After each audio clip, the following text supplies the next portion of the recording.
बंदी छोड़ सतगुरु रामपाल जी परमेश्वर जी की जय हो। परमपिता परमात्मा सारी सृष्टि के रचनहार कुल मालिक असंख्य ब्रह्मांडों के स्वामी जगत गुरु तीनों लोकों में प्रवेश करके सबका धारण पोषण करने वाले राजाधिराज आत्माधार नाथों के नाथ देवों के देव महादेव सर्वेश्वर महेश्वर मृत्युंजय अजरो अमर आदि अनादि सनातनी प्रभु जगत पिता जगदीश्वर श्री श्री 1008 की उपाधि के वास्तविक अधिकारी अकाल मूर्त सौद स्वरूपी राम वासुदेव सर्वगतम ब्रह्म परम पूज्य प्रथम पूज्य परम संत परम पुरुष परम धनी परम दयालु सत्य कबीर हक्का कबीर अल्लाहु कबीर अल्लाहु अकबर बाखबर अल्लाह ताला जगत के तारणहार जगत के मुक्तिदाता जगत के जगन्नाथ हारे के सहारे हिंदुओं के राम मुसलमानों के अल्लाह सिखों के वाहिगुरु ईसाइयों के मसीह दया के सागर दयानिधि करुणा के सागर करुणानिधि स्वयंभू परिभू संकट मोचन कष्ट हरण मंगल करण दुख भंजन अविगत कबीर निर्विकार निर्विषम परमात्मा अलय अलेख सतगुरु आदि अनादि सतगुरु असली मर्यादा पुरुषोत्तम असली राम असली कृष्ण असली घनश्याम असली मुरारी राजाओं के राजा महाराजाओं के महाराजा शहंशाहों के शहंशाह सम्राटों के सम्राट भगवानों के भगवान अल्लाहों के अल्लाह प्रभुओं के प्रभु मसीहाओं के मसीह सच्चे वाहिगुरु बाबाओं के बाबा पीरों के पीर सेठों के सेठ जगत सेठ सावड़सा सेठ सर्वगुण संपन्न अनंत कोटि कलाओं के स्वामी अनंत कोटि ब्रह्मांडों के नायक योगियों में महायोगी ध्यानियों में महाध्यानी सिद्धों में परम सिद्ध ज्ञानियों में तत्व ज्ञानी ब्रह्म ज्ञानी महाज्ञानी परम ज्ञानी सर्वश्रेष्ठ ज्ञानी विज्ञानी युवा कबीर समर्थ कबीर असमवात अमित ओजा सच्चे रहनुमा करीम अल्लाह सुभान अल्लाह दुनिया के अंतिम पैगंबर 8 सितंबर 1951 से गांव धनाना जिला सोनीपत हरियाणा भारतवर्ष की पावन भूमि पे प्रकट रियल कल की भगवान श्री नारायण साकार हरि श्री बाबा साहेब नूर अनंत परमात्मा सच्चे दरवेश सच्चे बाखबर संत श्रोमणी सतगुरु रामपाल जी परमेश्वर जी के चरण कमल में आप और हम सभी भाई बहनों का अनंत कोटि दंडवत प्रणाम। सत्साई भाई और बहनों, बहुत बड़ी दया बहुत बड़ी मेहर पूज्य गुरुदेव भगवान की परमेश्वर रामपाल जी की, जिनके शुभ आशीर्वाद से विशेष आशीर्वाद से उनके पवित्र सत्संगों का संग्रह पवित्र आध्यात्मिक पुस्तक ज्ञान गंगा के ऊपर वीडियो बनाने की श्रृंखला जारी है। इसी श्रृंखला में आज हमारा ये 22वें नंबर का वीडियो है। प्रत्येक वीडियो में पूज्य गुरुदेव भगवान के आशीर्वाद से हमें अध्यात्म और भक्ति मार्ग के विषय में बहुत कुछ जानने और समझने को मिल रहा है। भाई और बहनों, ये जो पवित्र आध्यात्मिक पुस्तक ज्ञान गंगा है, ये परमेश्वर रामपाल जी के तत्व ज्ञान रूपी सत्संगों का संग्रह है और इस पवित्र पुस्तक में सर्व धर्मशास्त्रों से प्रमाणित जो ज्ञान है उसको शामिल किया गया है। अर्थात ये पुस्तक सर्व धर्मों के सर्व धर्मशास्त्रों से प्रमाणित है। इस पवित्र पुस्तक के अमृत ज्ञान में सुई की नोक रखने जितनी कमी भी निकालना नामुमकिन है, असंभव है। इस पवित्र पुस्तक को पढ़कर आप जी भक्ति और भगवान के विषय में वो सब कुछ जान सकते हैं, समझ सकते हैं जो आज से पहले सदियों से हमारे नादान धर्मगुरु हमें इन धर्म शास्त्रों से निकाल कर नहीं दे पाए। कारण था कि हमारे नादान धर्मगुरुओं को तत्व ज्ञान नहीं था और ना ही वे किसी तत्वदर्शी संत की शरण में थे, जिस कारण से भगत समाज को भक्ति और भगवान की परिभाषा भी अच्छे से नहीं समझा पाए।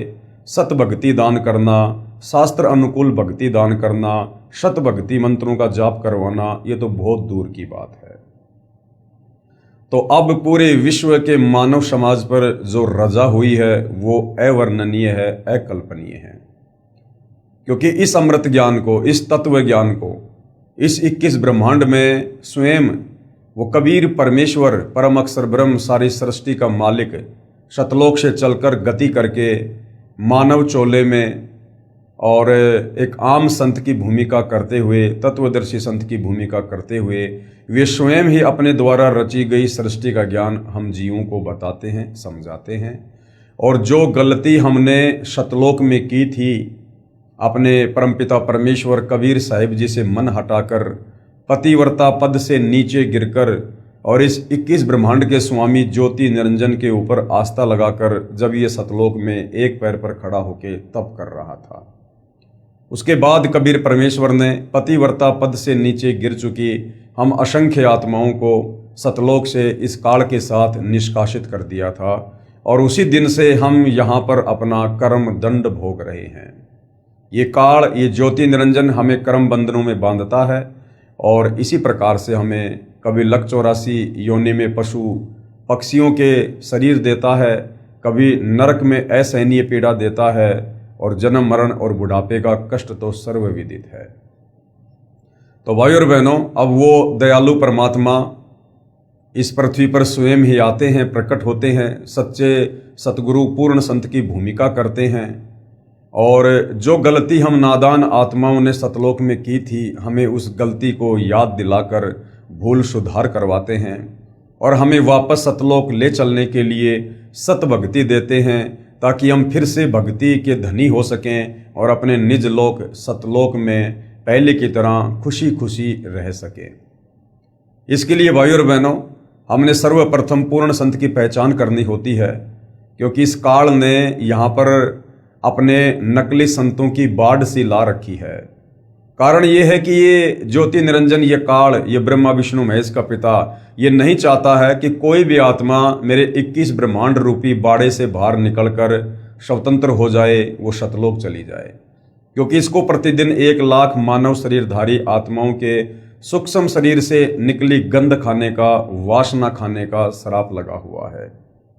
इस कारण से ये नहीं चाहता कि कोई भी आत्मा सत भक्ति करके, जब वो कबीर परमात्मा धरती पर आते हैं तो उनकी पहचान करके और सत भक्ति करके मेरे 21 ब्रह्मांड से बाहर ना निकल जाए। इसके लिए ये अपनी नकली संतों को समय समय पर पृथ्वी पर भेजता है और शास्त्रों के विरुद्ध साधना पर भगत समाज को आरूढ़ करवा देता है। जिस शास्त्र विरुद्ध साधना को करने के चलते हम जन्म मरण के चक्कर में रहते हैं, लक 84 योनियों में भटकते हैं और तपतशिला पर हम इसका आहार बनते हैं। तो भाइयों और बहनों, अब पूरे विश्व के मानव समाज पर रहम हुआ है कबीर परमेश्वर जी का। वैसे तो परमात्मा चारों युगों में आते हैं और रह रहकर इस पृथ्वी पर परमेश्वर हम आत्माओं को तत्व ज्ञान से सराबोर करते हैं, हमें सृष्टि रचना का ज्ञान करवाते हैं। इस काल का जो ये कर्म बंधन वाला जो घटिया कर्म है, इससे हमें परिचित करवाते हैं, हमें भक्ति और भगवान की असली परिभाषा से परिचित करवाते हैं।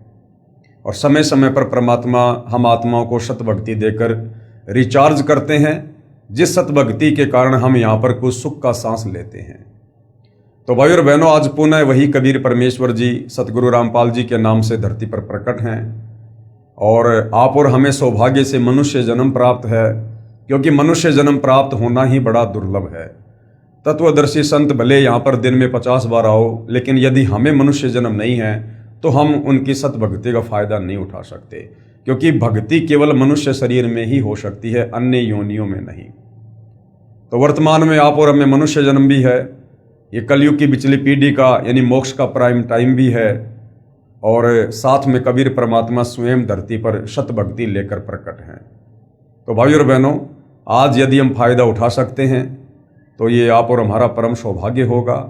और यदि इस मनुष्य जन्म को हमने तत्वदर्शी संत की शरण के अभाव में शास्त्र अनुकूल भक्ति ना करके यदि बर्बाद कर दिया, तो ये शरीर छूटने के बाद लंबे समय के लिए ये काल हमें फिर से लक 84 योनि में डाल देगा और हम यहाँ पर असहनीय पीड़ाओं का सामना करते रहेंगे। तो भाइयों और बहनों, आज मौका है, यदि फायदा उठाया जा सके तो अवश्य उठाना चाहिए।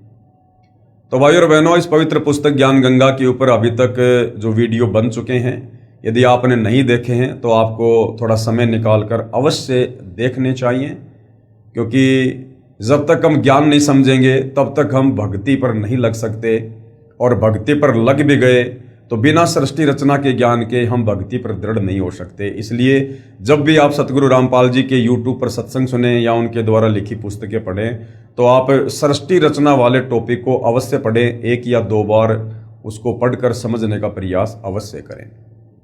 तो भाई और बहनों, आज इस पवित्र पुस्तक में वीडियो नंबर 22 में हमें सतगुरु रामपाल जी परमेश्वर जी ने समझाया है कि किस प्रकार से प्रथम सतयुग में कबीर परमेश्वर आप और हम आत्माओं को पुनः सतलोक के विषय में बताने के लिए, समझाने के लिए, हमें सतलोक ले चलने के लिए स्वयं ही अपने पुत्र जोगजीत के रूप में प्रकट हुए और किस प्रकार से इस काल के 21 ब्रह्मांड में सर्वप्रथम कबीर परमेश्वर की काल से वार्ता हुई, भेंट हुई, क्या क्या बातचीत हुई, इस संदर्भ के विषय में हम विस्तार से जानकारी प्राप्त करेंगे।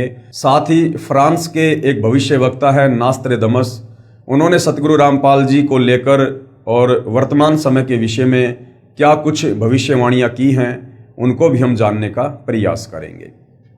तो भाई और बहनों, हम चलते हैं पवित्र पुस्तक ज्ञान गंगा के अंदर और आज का हमारा जो टॉपिक है वो है कबीर साहिब जी की काल से वार्ता।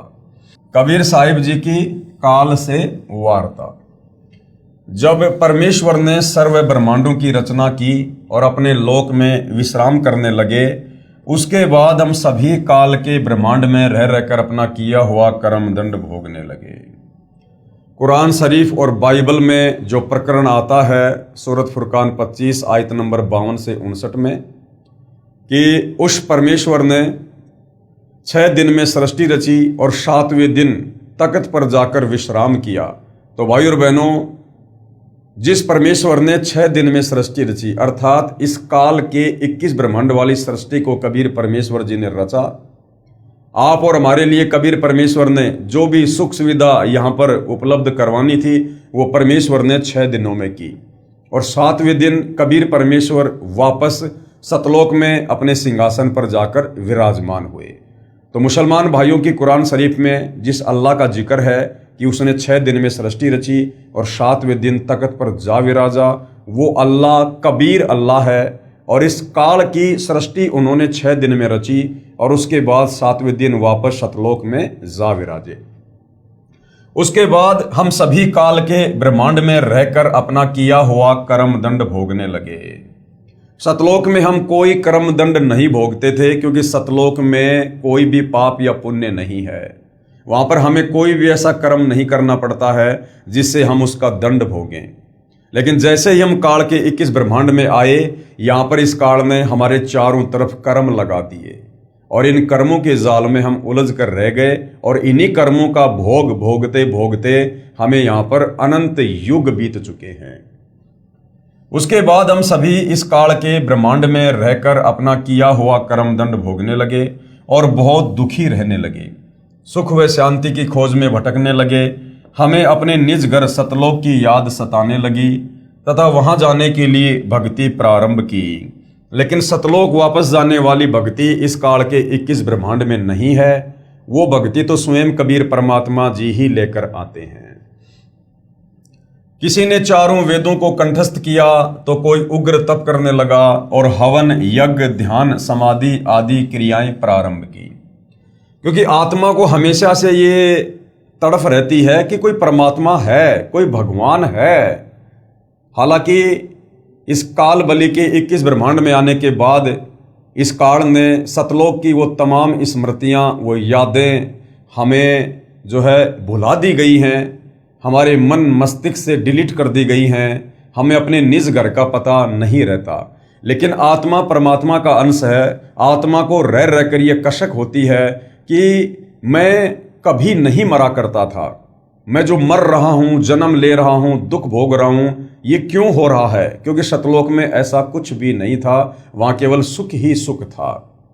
तो आत्मा हमेशा ये कसक बना के रखती है कि कोई परमात्मा है, कोई भगवान है जो सर्व सुख दाता है और हम कोई तो ऐसी जगह है, कोई तो ऐसा लोक है जहाँ पर हम कभी रहा करते होंगे, जहाँ पर हम सर्व सुख भोगा करते थे। तो ऐसे विचार करके ये आत्मा अपने परमेश्वर की याद में ये तरह तरह के तप करने लगी, समाधि लगाने लगी उग्र साधना करने लगी, कोई चारों वेदों को पढ़ने लगा और जैसा भी उनको समझ में आया उस हिसाब से जो है परमेश्वर की प्राप्ति के लिए वो प्रयत्न करने लगा। लेकिन अपने निज घर सतलोक नहीं जा सके, क्योंकि चारों वेदों में, गीता जी में, किसी भी धर्म के किसी भी धर्म ग्रंथ में वापस सतलोक जाने वाली कंप्लीट भक्ति नहीं है, केवल परमेश्वर की आंशिक जानकारी है। क्योंकि उपरोक्त क्रियाएं करने से अगले जन्मों में अच्छे समृद्ध जीवन को प्राप्त होकर जैसे राजा महाराजा, बड़ा व्यापारी, अधिकारी, देव महादेव, स्वर्ग महास्वर्ग आदि वापस फिर लक 84 योनि भोगने लगे, बहुत परेशान रहने लगे और परमपिता परमेश्वर से प्रार्थना करने लगे कि हे दयालु, हमें निज घर का रास्ता दिखाओ। हम हृदय से आपकी भक्ति करते हैं, आप हमें दर्शन क्यों नहीं दे रहे? आप हमें दर्शन क्यों नहीं दे रहे? भाइयों और बहनों, इन चारों वेदों में, गीता जी में या किसी भी धर्म के किसी भी धर्म ग्रंथ में केवल इस काल बलि तक की ही जानकारी है।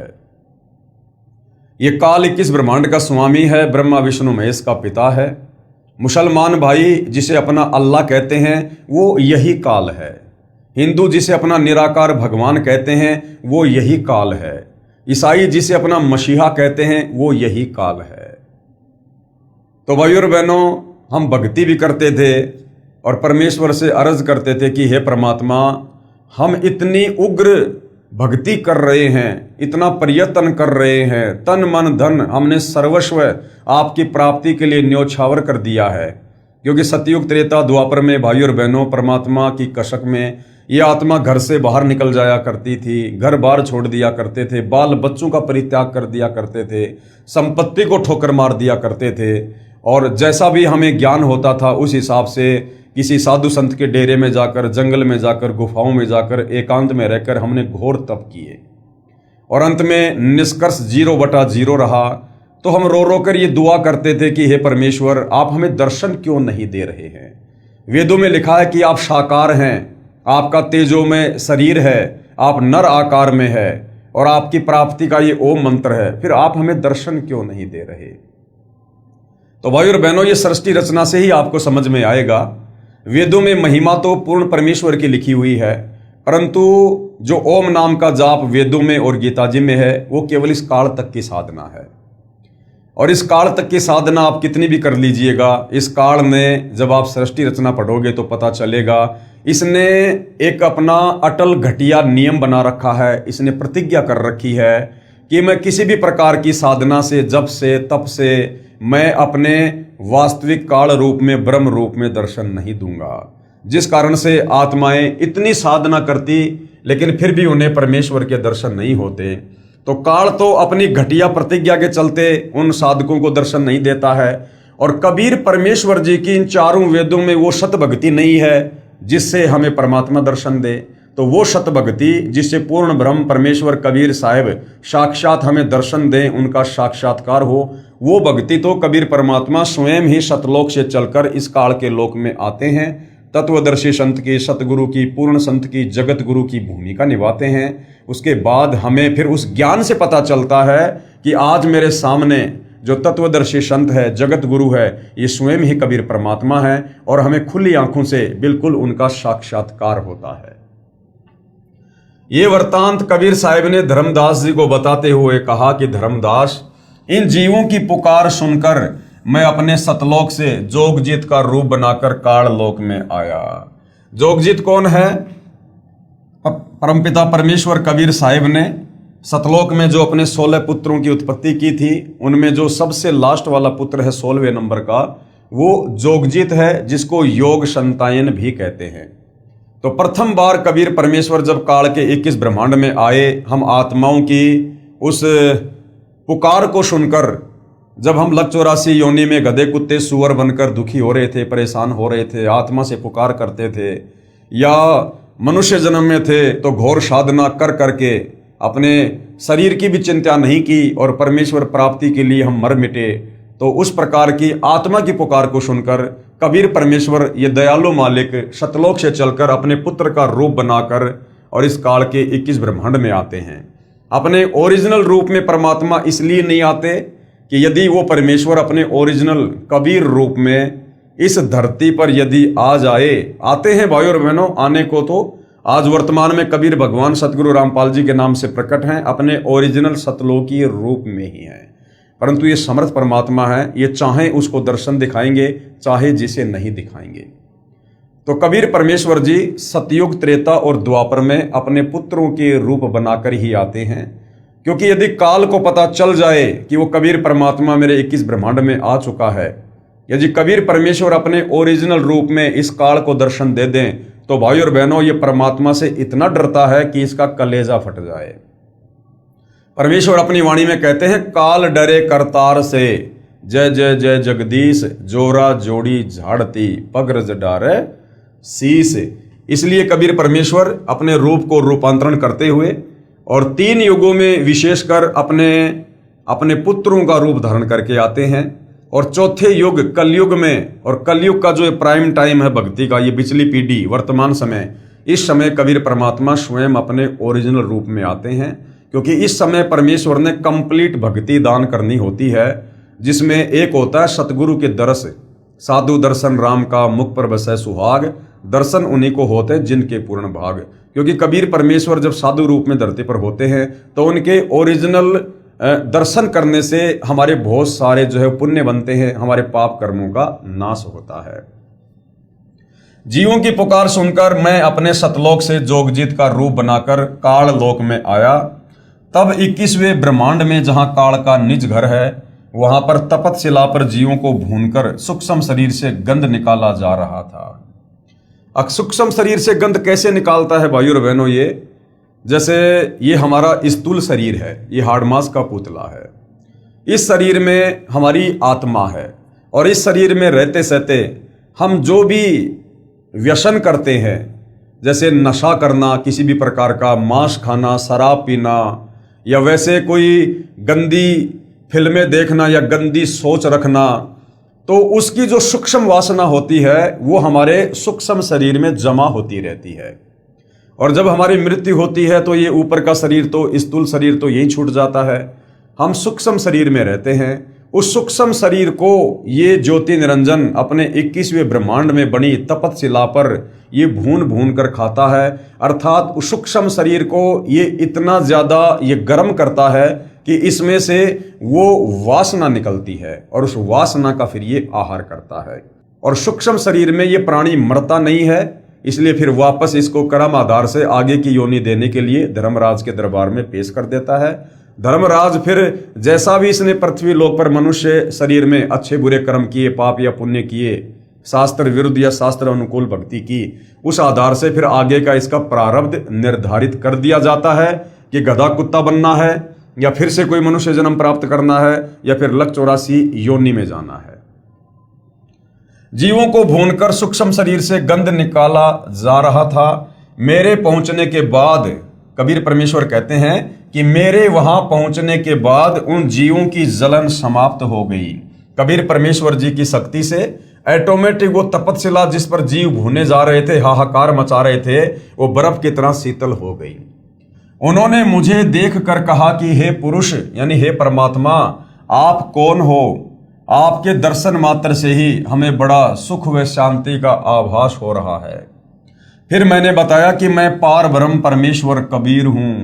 आप सब जीव मेरे लोक से आकर काल ब्रह्म के लोक में फंस गए हो। यह काल रोजाना 1 लाख मानव के सूक्ष्म शरीर से गंध निकाल कर खाता है, और बाद में नाना प्रकार की योनियों में दंड भोगने के लिए छोड़ देता है, 84 लाख योनियों में डाल देता है। तब वे जीव आत्माएं कहने लगी कि हे दयालु परमेश्वर, हमारे को इस काल की जेल से छुड़वाओ। मैंने बताया कि यह ब्रह्मांड काल ने 3 बार भक्ति करके मेरे से प्राप्त किया है। जो आप यहां सब वस्तुओं का प्रयोग कर रहे हो, ये सभी काल की हैं, और आप सब अपनी इच्छा से घूमने के लिए आए हो। यानी सतलोक से अपनी इच्छा से हाथ खड़ा करके आप लोगों ने काल के 21 ब्रह्मांड में आने के लिए स्वीकृति दी थी। इसलिए अब आपके ऊपर काल ब्रह्म का बहुत ज्यादा ऋण हो चुका है, यानी इस काल का कर्जा चढ़ चुका है हमारे ऊपर। और वह ऋण मेरे सच्चे नाम के जाप के बिना नहीं उतर सकता। यानी कबीर परमेश्वर जब सतगुरु रूप में धरती पर आते हैं, उस समय जो सत भक्ति वे हमें प्रदान करते हैं, मात्र उसी सत भक्ति को करने से इस काल का ऋण कर्जा आप और हमारे ऊपर जो युगों युगों से चढ़ा हुआ है वो उतर सकता है। अन्यथा यहाँ चारों वेदों की साधना, गीता की साधना, कुरान शरीफ, कुरान मजीद की साधना, चाहे श्री गुरु ग्रंथ साहिब का पाठ करते रहो, चाहे बाइबल का अध्ययन करते रहो, हम कभी भी इस काल का कर्जा नहीं उतार सकते। और कर्जा नहीं उतरेगा तो ये हमें इस कर्म दंड से मुक्त नहीं करेगा। जब तक आप ऋण मुक्त नहीं हो सकते तब तक आप काल ब्रह्म की जेल से बाहर नहीं जा सकते। 21 ब्रह्मांड को कबीर परमेश्वर जी ने जेल बताया है, जेल, क्योंकि हम यहां पर जेल ही काट रहे हैं। सतलोक में हमने जो गलती की थी उस कर्म की सजा हम यहां पर भुगत रहे हैं। इसके लिए आपको मुझसे नाम उपदेश लेकर भक्ति करनी होगी, तब मैं आपको छुड़वा कर ले जाऊंगा। हम ये वार्ता कर ही रहे थे कि वहां पर काल ब्रह्म प्रकट हो गया, उसका समय हो गया था। उसने समय निर्धारित कर रखा है कि इस समय तक वो आत्माएं तपस्या पर जो है अपने सूक्ष्म शरीर की वासना को छोड़ चुकी होंगी, तो वो अपना आहार करने के लिए आया और उसने बहुत ही क्रोधित होकर मेरे ऊपर हमला बोला। क्या कह रहे हैं कबीर परमात्मा जी कि जब उस काल ने मुझे तपस्या पर देखा तो मेरे ऊपर गुस्से में आकर हमला बोल दिया, क्योंकि वो समझ नहीं पाया भाई और बहनों कि ये कबीर भगवान है। उसने देखा ये मेरा भाई जोगजीत है, क्योंकि कबीर परमात्मा जोगजीत जी का रूप बनाकर वहां पर प्रकट थे और जोगजीत के रूप में ही कबीर परमात्मा ने सतलोक से इस काल को श्राप देकर 21 ब्रह्मांड सहित सतलोक से 16 संकोश की दूरी पर निष्कासित किया था। तो काल ने सोचा कि आज ये जोगजीत आ गया और आज मैं अपना वो बदला लूंगा। तो जोगजीत को देखकर बड़ा क्रोधित हुआ और मेरे ऊपर हमला बोला। मैंने अपनी शब्द शक्ति से उसको मूर्छित कर दिया। कबीर परमेश्वर जो सर्वशक्तिमान परमात्मा है, उसके आगे भला किसकी क्या बिसात है। फिर कुछ समय बाद वह होश में आया। थोड़ी देर बाद काल होश में आया तो काल ने देखा भैया इसके पास तो कोई परमात्मा के द्वारा दी गई जबरदस्त शक्ति है और ये लड़ाई झगड़ा करके बात बनेगी नहीं। फिर इस काल ने चापलूसी करनी शुरू कर दी। फिर कुछ समय बाद वह होश में आया, मेरे चरणों में गिरकर क्षमा याचना करने लगा और बोला कि आप मुझसे बड़े हो, मुझ पर कुछ दया करो और ये बताओ कि आप मेरे लोक में क्यों आए हो। तब मैंने काल पुरुष को बताया कि कुछ जीव आत्माएं भक्ति करके अपने निज घर सतलोक में वापस जाना चाहती हैं। उन्हें सत भक्ति मार्ग नहीं मिल रहा है, इसलिए वे भक्ति करने के बाद भी इसी लोक में रह जाती हैं। मैं उनको सत भक्ति मार्ग बताने के लिए और तेरा भेद देने के लिए आया हूं, किंतु तू काल है, 1 लाख जीवों का आहार करता है और 1.25 लाख जीवों को उत्पन्न करता है तथा भगवान बनकर बैठा है। मैं इनको बताऊंगा कि तुम जिसकी भक्ति करते हो वह भगवान नहीं, वो काल है। कि भैया मैं तेरी सारी पोल पट्टी नीचे जाकर और परमात्मा प्राप्ति के लिए प्रयत्न कर रहे साधकों को बताऊंगा कि तू काल है, जिसने अपने आप को यहाँ पर भगवान साबित कर रखा है और अपने तीनों पुत्रों ब्रह्मा विष्णु महेश और अपनी पत्नी दुर्गा के माध्यम से तूने सबको कर्म बंधनों में बांध रखा है। तीनों गुणों से, रजगुण सतगुण तमगुण से तूने सबको प्रभावित कर रखा है। तो इतना सुनकर ये जो काल है ये भयभीत हो गया। इतना सुनते ही काल बोला कि यदि सब जीव वापस चले गए तो मेरे भोजन का क्या होगा, मैं भूखा मर जाऊंगा। आपसे मेरी प्रार्थना है कि 3 युगों में जीव कम संख्या में लेकर जाना, कि सतयुग, त्रेता और द्वापर, इन 3 युगों में आप सतलोक में कम जीव लेकर जाना और जब चौथा युग कलयुग आ जाए उस समय जितने मर्जी जीव ले जाना और सबको मेरा भेद मत देना। इन 3 युगों में मेरा भेद मत देना किसी को कि मैं काल हूं और सबको खाता हूं। जब कलयुग आए तो चाहे जितने जीवों को ले जाना। ये वचन काल ने मुझसे प्राप्त कर लिए। कबीर परमेश्वर ने उसको कह दिया ठीक है भाई। कबीर साहिब ने धर्मदास को आगे बताते हुए कहा कि सतयुग, त्रेता युग और द्वापर युग में भी मैं आया था और बहुत जीवों को सतलोक लेकर गया, लेकिन इसका भेद नहीं बताया। यानी कबीर परमेश्वर चारों युगों में आते हैं, और जैसा कि काल के साथ एग्रीमेंट हुआ था कि सतयुग त्रेता द्वापर में परमात्मा जीवों को कम संख्या में सतलोक लेकर जाना, और मेरा भेद मत देना किसी को कि मैं काल हूँ, ऐसे ऐसे मैंने सतलोक में गलती की थी और यहाँ मैं ऐसे ऐसे ब्रह्मा विष्णु महेश के माध्यम से अपने भोजन का प्रबंध करता हूँ। तो भाई और बहनों, कौन से सतलोक में लेकर गए 3 युगों में परमात्मा जीवों को? क्योंकि इस काल का पूरा भेद बताए बिना तो आत्मा में भय उत्पन्न होगा ही नहीं। जब तक हम सृष्टि रचना से परिचित नहीं होंगे और सृष्टि रचना से परिचित होंगे तो हमें काल के विषय में भी जानकारी होगी, इसका पूरा भेद भी मालूम होगा, तभी हमारे को काल लोक से डर लगेगा, तभी हम तत्वदर्शी संत की शरण में आकर भक्ति करेंगे। तो आज से पहले कबीर परमेश्वर हमें मिनी सतलोक में लेकर गए 3 युगों में। इस काल के 21 ब्रह्मांड में कबीर परमेश्वर ने अपना एक गुप्त स्थान बना रखा है जिसका नाम है मिनी सतलोक, जहां परमेश्वर आत्माओं को काल के बंधन से छुड़वाकर बीज रूप में रख देते हैं। और जब ये कलयुग की बिचली पीढ़ी वाला मोक्ष का प्राइम टाइम आता है, कंप्लीट भक्ति देने का, कंप्लीट मूल ज्ञान बताने का, इस समय परमेश्वर तीनों युगों में जिन आत्माओं को मिनी सतलोक में बैठा देते हैं, फिर उन आत्माओं को परमेश्वर इस समय कलयुग की बिचली पीढ़ी में मानव जन्म देते हैं, स्त्री या पुरुष का, और फिर उन आत्माओं से कंप्लीट भक्ति करवाकर उनको सतलोक लेकर जाते हैं। अन्यथा काल का भेद बताए बिना भाई और बहनों हमारी आत्मा कभी भी सतलोक जाने को तैयार नहीं होगी, क्योंकि भय बिना भक्ति नहीं होती। अब मैं कलयुग में आया हूं और काल से मेरी वार्ता हुई है। काल ब्रह्म ने मुझसे कहा कि अब आप चाहे जितना जोर लगा लेना, आपकी बात कोई नहीं सुनेगा। काल ने चापलूसी की थी कि आप चौथे युग में जितनी मर्जी आत्मा ले जाना कलयुग में। काल ने क्या दिमाग लगाया था कि जब चौथा युग कलयुग आएगा उस समय इन आत्माओं के जो पुण्य हैं वो समाप्त हो चुके होंगे, इनके पाप कर्म शेष होंगे, पाप कर्म शेष रहने के चलते इनके ऊपर आपत्तियां आएंगी, और सतभक्ति ना होने के चलते ये फिर धर्म के विरुद्ध अधर्म का रास्ता अपनाएंगे, जिससे इनके कर्म और ज्यादा बिगड़ेंगे। साथ में उस कलयुग में मैं इनको विषय विकारी बना दूंगा, हर प्रकार से नशेड़ी बना दूंगा, मांसाहारी बना दूंगा, शराबी बना दूंगा, चोरी जारी ठगी विश्वासघात रिश्वतखोरी काला बाजारी मिलावट इन तमाम प्रकार के कुकर्मों में लगाकर इन आत्माओं की वृत्ति को बिगाड़ दूंगा। ये भक्ति के योग्य भी नहीं रहेंगे, और थोड़ी बहुत भक्ति यदि कोई करना चाहेगा तो मैं अपने नकली संत भेज भेज कर शास्त्रों के विरुद्ध साधना करवा दूंगा, और इनको मंदिर मस्जिद चर्च गुरुद्वारे और पत्थर पूजा पे लगा दूंगा, कावड़ लाना, पैदल यात्रा करना, पाखंड पूजा करना, जंत्र मंत्र के चक्कर में पड़ना, इन घटिया साधनाओं में देवी देवताओं की साधनाओं में लगा दूंगा।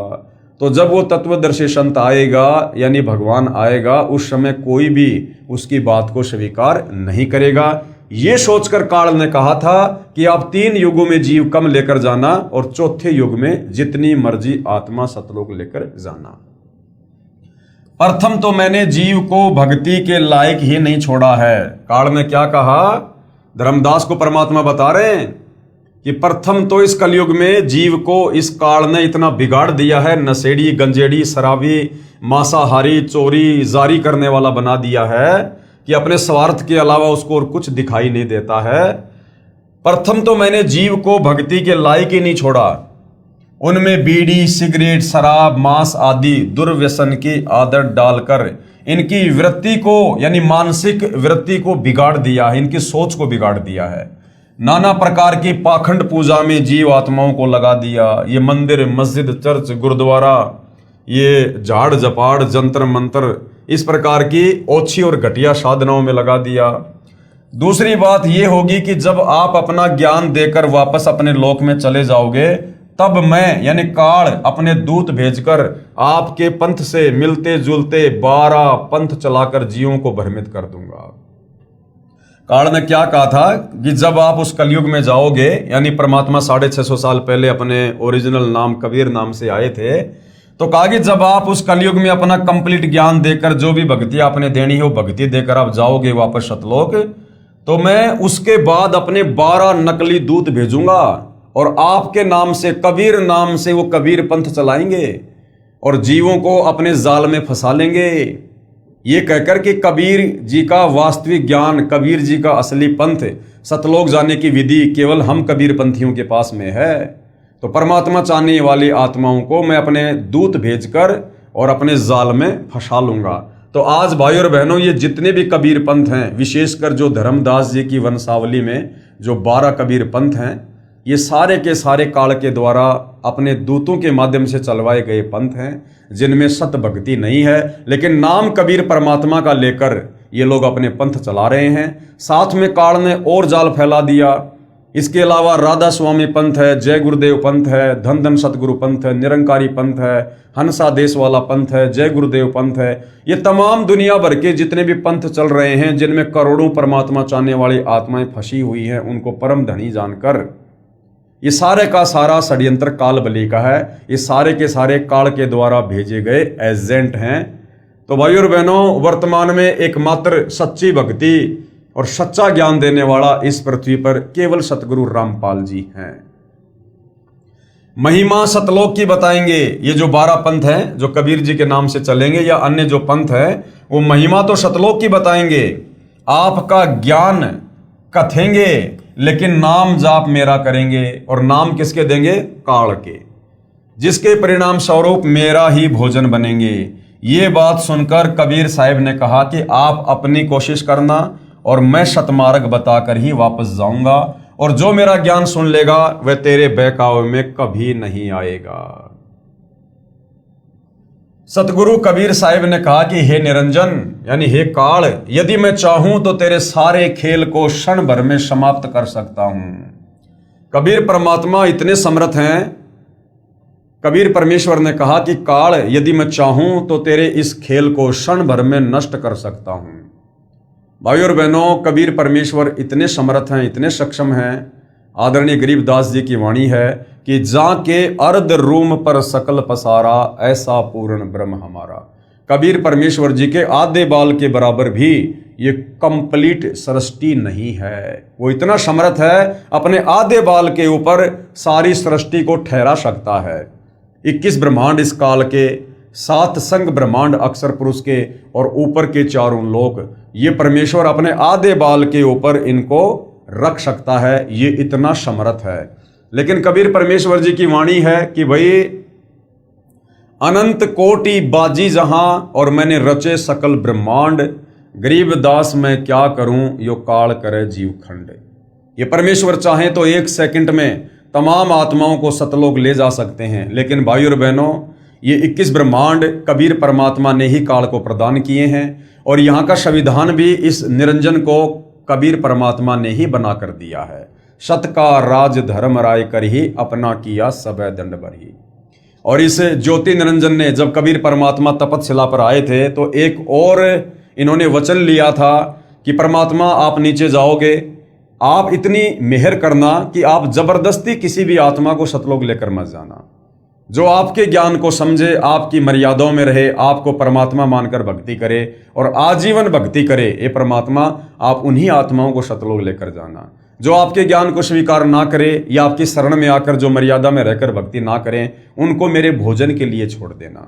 तो भाई और बहनों, ये वचन कबीर परमात्मा का दिया हुआ है, इसलिए कबीर परमेश्वर को रह रहकर अपना वचन याद आ जाता है, जिस कारण से परमेश्वर फिर इस काल के 21 ब्रह्मांड को नहीं छेड़ते हैं और अपने विधि विधान अनुसार हम आत्माओं को नीचे तत्वदर्शी संत के रूप में प्रकट होकर हमें ज्ञान से परिचित करवाते हैं, हमें सृष्टि रचना से परिचित करवाते हैं। और जो आत्मा तत्वदर्शी संत के रूप में प्रकट कबीर भगवान की वाणियों पर, वचनों पर, ज्ञान पर, सत्संग पर विश्वास कर लेती है और आजीवन मर्यादा में रहकर गुरु को परमेश्वर मानकर भक्ति करती है, उन्हीं आत्माओं को परमात्मा सतलोक लेकर जाते हैं। सतगुरु कबीर साहिब ने कहा कि हे निरंजन, यानी हे काल, यदि मैं चाहूं तो तेरे सारे खेल को क्षण भर में समाप्त कर सकता हूं, परंतु ऐसा करने से मेरा वचन भंग होता है। ये सोचकर मैं अपने प्यारे हंसों को यानी भक्तों को यथार्थ ज्ञान देकर शब्द का बल प्रदान करके, यानी परमेश्वर हमें जो शब्द देंगे, जो मंत्र देंगे, फिर हम उसका जाप करेंगे, फिर हमारे अंदर वो शक्ति उत्पन्न होगी, तो शब्द का बल प्रदान करके सतलोक लेकर जाऊंगा। और कहा कि सुनो धर्मराया। धर्मराया, इस काल को धर्मराय भी कहते हैं क्योंकि इसने परमात्मा से कहा था कि परमात्मा मैं अपने 21 ब्रह्मांड में सत का राज करूंगा, जो जैसा कर्म करेगा उसको वैसा ही मैं परिणाम दूंगा, फल दूंगा। तो इसको धर्मराय भी कहते हैं। सत का राज धर्मराय कर ही अपना किया सबे दंड बर ही। सुनो धर्मराया, हम शंखों हंसा पद परसाया। हमने असंख्य आत्माओं को तुम्हारे काल लोक से सत भक्ति देकर सतलोक में बैठाया है। और जिन लीना हमरा परवाना, जिन्होंने हमारे से नाम उपदेश लिया है, सो हंसा हम किए अमाना, उनको हमने तेरे काल लोक से मुक्त किया है। पवित्र कबीर सागर में जीवों को भूल भुलैया में डालने के लिए तथा अपनी भूख को मिटाने के लिए तरह तरह के तरीकों का वर्णन, ये वाणियां कबीर सागर से ली गई है, जिस कबीर सागर को 650 साल पहले कबीर परमेश्वर जी ने आदरणीय धर्मदास जी के माध्यम से लिपिबद्ध करवाया था। तो इस काल ने क्या कुछ कहा था कबीर परमेश्वर से, जब तपतशिला पर कबीर परमात्मा और इस निरंजन के बीच में बातचीत हो रही थी। द्वादश पंथ करूं मैं साजा, नाम तुम्हारा ले करूं आवाजा। द्वादश यम संसार पठो, नाम तुम्हारे पंथ चलहो। कि द्वादश पंथ करूं मैं साजा, कि जब आप सतलोक वापस चले जाओगे, इस कलयुग में आकर, प्रथम चरण में आकर जब आप अपनी लीला करके वापस चले जाओगे, उसके बाद मैं आपके नाम से, कबीर नाम से द्वादश यानी 12 पंथ चलाऊंगा, 12 कबीर पंथ चलाऊंगा। और नाम तुम्हारा ले करूं आवाजा, और तुम्हारा ही नाम ले लेकर मैं लोगों को भक्ति पर लगाऊंगा। और द्वादश यम संसार पठो, अपने 12 काल के दूत उन पंथों में भेजूंगा मुखिया बनाकर। नाम तुम्हारे पंथ चलहो, और आप ही के नाम से, कबीर नाम से वो पंथ चलेंगे। प्रथम दूत मम प्रगटे जाई, पीछे अंश तुम्हारा आई। और इस ज्योति निरंजन ने कबीर भगवान से कहा कि पहले जो है मेरे दूत जाएंगे, पहले मेरे एजेंट जाएंगे गुरु बनकर, पहले मेरा ज्ञान प्रचार होगा, पीछे अंश तुम्हारा आई, उसके बाद आप अपना ज्ञान प्रचार करना। यही विधि जीवन को भरमाऊं, पुरुष नाम जीवन समझाऊं। इस विधि से मैं कलयुग में जीव आत्माओं को भक्ति और भगवान के नाम पर भ्रमित कर दूंगा। द्वादश पंथ नाम जो ले, सो हमरे मुख आन समोहे। और उन 12 पंथों में जो मुझ काल के द्वारा चलाए जाएंगे कबीर पंथ के नाम से, उन 12 पंथों में जो जो व्यक्ति नाम दीक्षा लेंगे वो मेरे ही मुख में आते रहेंगे, अर्थात वो तपतशिला पर मेरा भोजन बनते रहेंगे, क्योंकि 12 पंथों में सतलोक जाने की विधि नहीं है। कहा तुम्हारा जीवन माने, हमरी और हो बाद बखाने। और जब तुम जाओगे फिर लोगों को समझाने के लिए, सत्य ज्ञान बताने के लिए, तो लोग तुम्हारी बात नहीं मानेंगे, मेरी ओट लेकर और तुम्हारे साथ में वाद विवाद करेंगे कि तुम झूठ बोलते हो, झूठ बोलते हो। मैं दृढ़ फंदा रची बनाई, जामे जीव रहे उर्जाई। काल कह रहा है इस प्रकार से मैं उन आत्माओं के गले में दृढ़ फंदा डाल दूंगा और जिसमें सारे के सारे जीव उलझ कर रह जाएंगे। देवल देव पाषाण पुजाई, तीर्थ व्रत जप तप मन लाई। उल्टी साधना पर लगा दूंगा कलयुग में। आज आप और हम देख रहे हैं भाई और बहनों, पाषाण पूजा, पत्थरों की पूजा पर दुनिया लगी हुई है। देवल यानी मंदिर, देव, और तीर्थ व्रत ये झूठे नाम के जाप कर रहे हैं लोग। राधे राधे श्याम मिला दे, हरे राम हरे कृष्णा जय जय राम हरे राम। और दुनिया भर के तप, ये पैदल यात्रा करना, कावड़ लाना, ये जो है ये तप के जो है अंतर्गत आता है। तो काल ने कहा था कि मैं देवल देव पाषाण पुजाई, तीर्थ व्रत जप तप मन लाई। यज्ञ होम अरु नेम अचारा, और अनेक फंद में डारा। तरह तरह के हवन यज्ञ शुरू करवा दूंगा, दुनिया भर के नाम शुरू करवा दूंगा जो मनमुखी होंगे, शास्त्रों के विरुद्ध होंगे, और अनेक प्रकार से मैं सबके गले में फांसी का फंदा डाल दूंगा, उल्टी साधना का, शास्त्र विरुद्ध साधना का। जो ज्ञानी जाओ संसारा, जीवन माने कहा तुम्हारा। और जब आप संसार में जाओगे ज्ञान समझाने के लिए, उस समय तुम्हारी बात पर कोई भी यकीन नहीं करेगा, कि भाई तुम तो अभी अभी आए हो, तुमने तो अभी अभी अपना पंथ शुरू किया है, ये कबीर पंथ तो सदियों से चल रहे हैं, तो जो सच्चा ज्ञान इन कबीर पंथों में होगा वो तुम्हारे पास थोड़ा ना होगा। ये कहकर लोग तुम्हें रिजेक्ट कर देंगे। तो कबीर परमेश्वर जी ने क्या कहा, ज्ञानी कहे सुनो अन्यायी, काटो फंद जीव ले जाई। यानी कबीर परमात्मा कभी तो अपने पुत्र जोगजीत के रूप में आते हैं, कभी अपने पुत्र ज्ञानी के रूप में भी आते हैं, और कभी अपने पुत्र सहजदास का रूप बनाकर भी आते हैं। तो ज्ञानी रूप में परमात्मा आए हुए थे, तो उन्होंने काल से कहा, ज्ञानी कहे सुनो अन्यायी, हे धर्मराय, हे अन्यायी, काटो फंद जीव ले जाई। मैं तेरा ये फंदा काट दूंगा अपनी सत भक्ति से, और जीवों को भक्ति करवाकर सतलोक लेकर जाऊंगा। जेतिक फंद तुम रचे बिचारी, सत्य शब्द ते सब बिडारी। और तू जितने भी फंद ये रच रहा है, षड्यंत्र तू रच रहा है जीव आत्माओं को फंसाने के लिए, मैं अपनी सत भक्ति देकर और तेरे सारे फंद जो है काट दूंगा।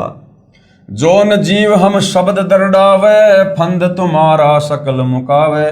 जो जो प्राणी, जो जो आत्मा हमारे से उपदेश लेकर भक्ति शुरू कर देंगे, ये तुम्हारा षड्यंत्र ऑटोमेटिक फेल हो जाएगा। चौका कर परवाना पाई, पुरुष नाम तिह देऊं चिनाई। ताके निकट काल नहीं आवे, संधि देख ताक है सिर नावे। यानी मैं ऐसा मंत्र दूंगा, उस मंत्र के सामने तेरा सर ऑटोमेटिक झुक जाएगा। यानी उस मंत्र में इतनी पावर होगी कि आत्मा भक्ति से परिपूर्ण हो जाएगी, और मजबूरन तेरे को उन आत्माओं को मुक्त करना होगा।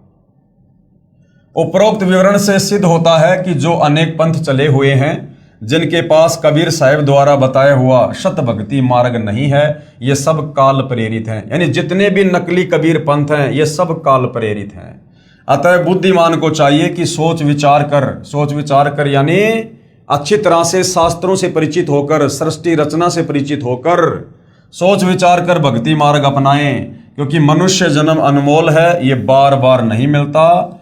कबीर साहिब कहते हैं, कबीर मानुष जन्म दुर्लभ है, मिले न बारंबार। जैसे तरवर से पत्ता टूट गिरे, फिर वापस नहीं लगता डार। जिस प्रकार एक बार पेड़ से पत्ता टूट जाता है, फिर चाहे कितना भी यत्न कर लो, वो पेड़ से टूटा हुआ पत्ता वापस पेड़ पर नहीं लगता है। ठीक इसी प्रकार ये मनुष्य जन्म है, जो हमें 184 योनियां भोगने के बाद बड़ी मुश्किल से एक बार मिलता है। यदि इस मनुष्य जन्म को हमने बिना सत भक्ति के अगर यूं ही बर्बाद कर दिया, तो भाई और बहनों, फिर से हम लंबे समय के लिए काल के लोक में कष्ट भोगने के लिए रह जाएंगे। उसके बाद भाई और बहनों, विश्व विजेता संत यानी सतगुरु रामपाल जी की अध्यक्षता में हिंदुस्तान विश्व गुरु धर्म गुरु के रूप में प्रतिष्ठित होगा, ये कहा है नास्त्रदमस जी ने, जो फ्रांस के रहने वाले थे, जो एक भविष्य वक्ता थे। तो फ्रांस के भविष्य वक्ता नास्त्रदमस जी ने वर्तमान समय को लेकर और सतगुरु रामपाल जी को लेकर क्या कुछ भविष्यवाणी की है, उस पर यहाँ पर प्रकाश डाला जा रहा है, ताकि आप और हमें विश्वास हो कि वास्तव में आने वाले समय में भारत देश जो विश्व गुरु बनेगा, धर्म गुरु बनेगा, जगत गुरु बनेगा, सोने की चिड़िया बनेगा। सोने की चिड़िया बनने का मतलब है भारत देश खुशहाल होगा। तो किसकी अध्यक्षता में होगा? नास्त्रदमस जी ने क्या कुछ कहा है। विश्व विजेता संत यानी अपने आध्यात्मिक ज्ञान के चलते और अपनी अद्भुत शक्ति के चलते जो है भारत सतगुरु रामपाल जी के माध्यम से विश्व विजेता होगा। सतगुरु रामपाल जी महाराज की अध्यक्षता में हिंदुस्तान विश्व धर्मगुरु के रूप में प्रतिष्ठित होगा। सतगुरु रामपाल जी के विषय में नास्त्रदमस की भविष्यवाणी। फ्रेंच, जिसको फ्रांस भी कहते हैं, फ्रांस देश के नास्त्रदमस नामक प्रसिद्ध भविष्य वक्ता ने सन ईस्वी 1555 में 1000 श्लोकों में भविष्यवाणी की सांकेतिक सत्य भविष्यवाणियां लिखी हैं। 100 श्लोकों के 10 शतक बनाए हैं, जिनमें से अब तक सभी सिद्ध हो चुकी हैं। हिंदुस्तान में सत्य हो चुकी भविष्यवाणियों में से नास्त्रदमस ने अभी तक जो जो भविष्यवाणियां की थी वो सच साबित हुई हैं, और भारत देश को लेकर नास्त्रदमस ने क्या क्या भविष्यवाणियां की थी वो भी सच हुई हैं, और वर्तमान समय के लिए जो भविष्यवाणियां उन्होंने की हुई हैं जो सतगुरु रामपाल जी पर ही सटीक उतरती हैं वो भी सच होंगी। तो भारत देश के विषय में उन्होंने लगभग 400-500 साल पहले क्या क्या भविष्यवाणियां की थी। नंबर 1, उन्होंने इंदिरा गांधी जी को लेकर भविष्यवाणी की। भारत की प्रथम महिला प्रधानमंत्री बहुत प्रभावशाली व कुशल होगी। यह संकेत स्वर्गीय श्रीमती इंदिरा गांधी की ओर है तथा उनकी मृत्यु निकटतम रक्षक द्वारा होना लिखा है, जो सत्य हुई। यानी नास्ट्राडामस जी ने कहा था कि भारत की जो प्रथम महिला होगी प्रधानमंत्री, वो बहुत ही ज्यादा प्रभावशाली होगी और वो विवेकी होगी, और उसकी मृत्यु उसके बॉडीगार्ड के द्वारा होगी, उसके निकटतम अंगरक्षक के द्वारा होगी। और भाई और बहनों, ऐसा ही हुआ। इंदिरा गांधी जी की हत्या उनके बॉडीगार्ड के द्वारा ही हुई। तो नास्ट्राडामस की भविष्यवाणी बिल्कुल सत्य साबित हुई। नंबर 2, उसके पश्चात उन्हीं का पुत्र यानी इंदिरा गांधी जी का पुत्र उनका उत्तराधिकारी होगा, यानी वो प्रधानमंत्री होगा, और वह बहुत कम समय तक राज्य करेगा तथा अचानक मृत्यु को प्राप्त होगा, जो सत्य सिद्ध हुई। क्योंकि पूर्व प्रधानमंत्री स्वर्गीय श्री राजीव गांधी जी वो इंदिरा गांधी के बड़े बेटे थे और थोड़े समय उन्होंने राज्य किया, उसके बाद उनकी एक बम ब्लास्ट में हत्या कर दी गई। उसके बाद नंबर 3, सतगुरु रामपाल जी महाराज के विषय में भविष्यवाणी नास्ट्राडामस द्वारा जो विस्तार पूर्वक लिखी है।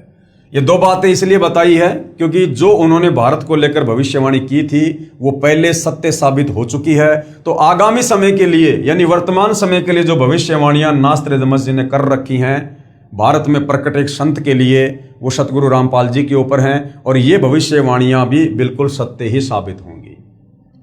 अपनी भविष्यवाणी के शतक 5 के अंत में तथा शतक 6 के प्रारंभ में नास्ट्राडामस जी ने लिखा है कि आज अर्थात ईस्वी सन 1555 से ठीक 450 वर्ष के बाद अर्थात सन 2006 में एक हिंदू संत जिसको सायरन कहा गया है वो प्रकट होगा, अर्थात लोगों के सामने होगा, अर्थात सर्व जगत में उसकी चर्चा होगी। उस समय उस हिंदू धार्मिक संत यानी सायरन की आयु 50 व 60 वर्ष के बीच होगी।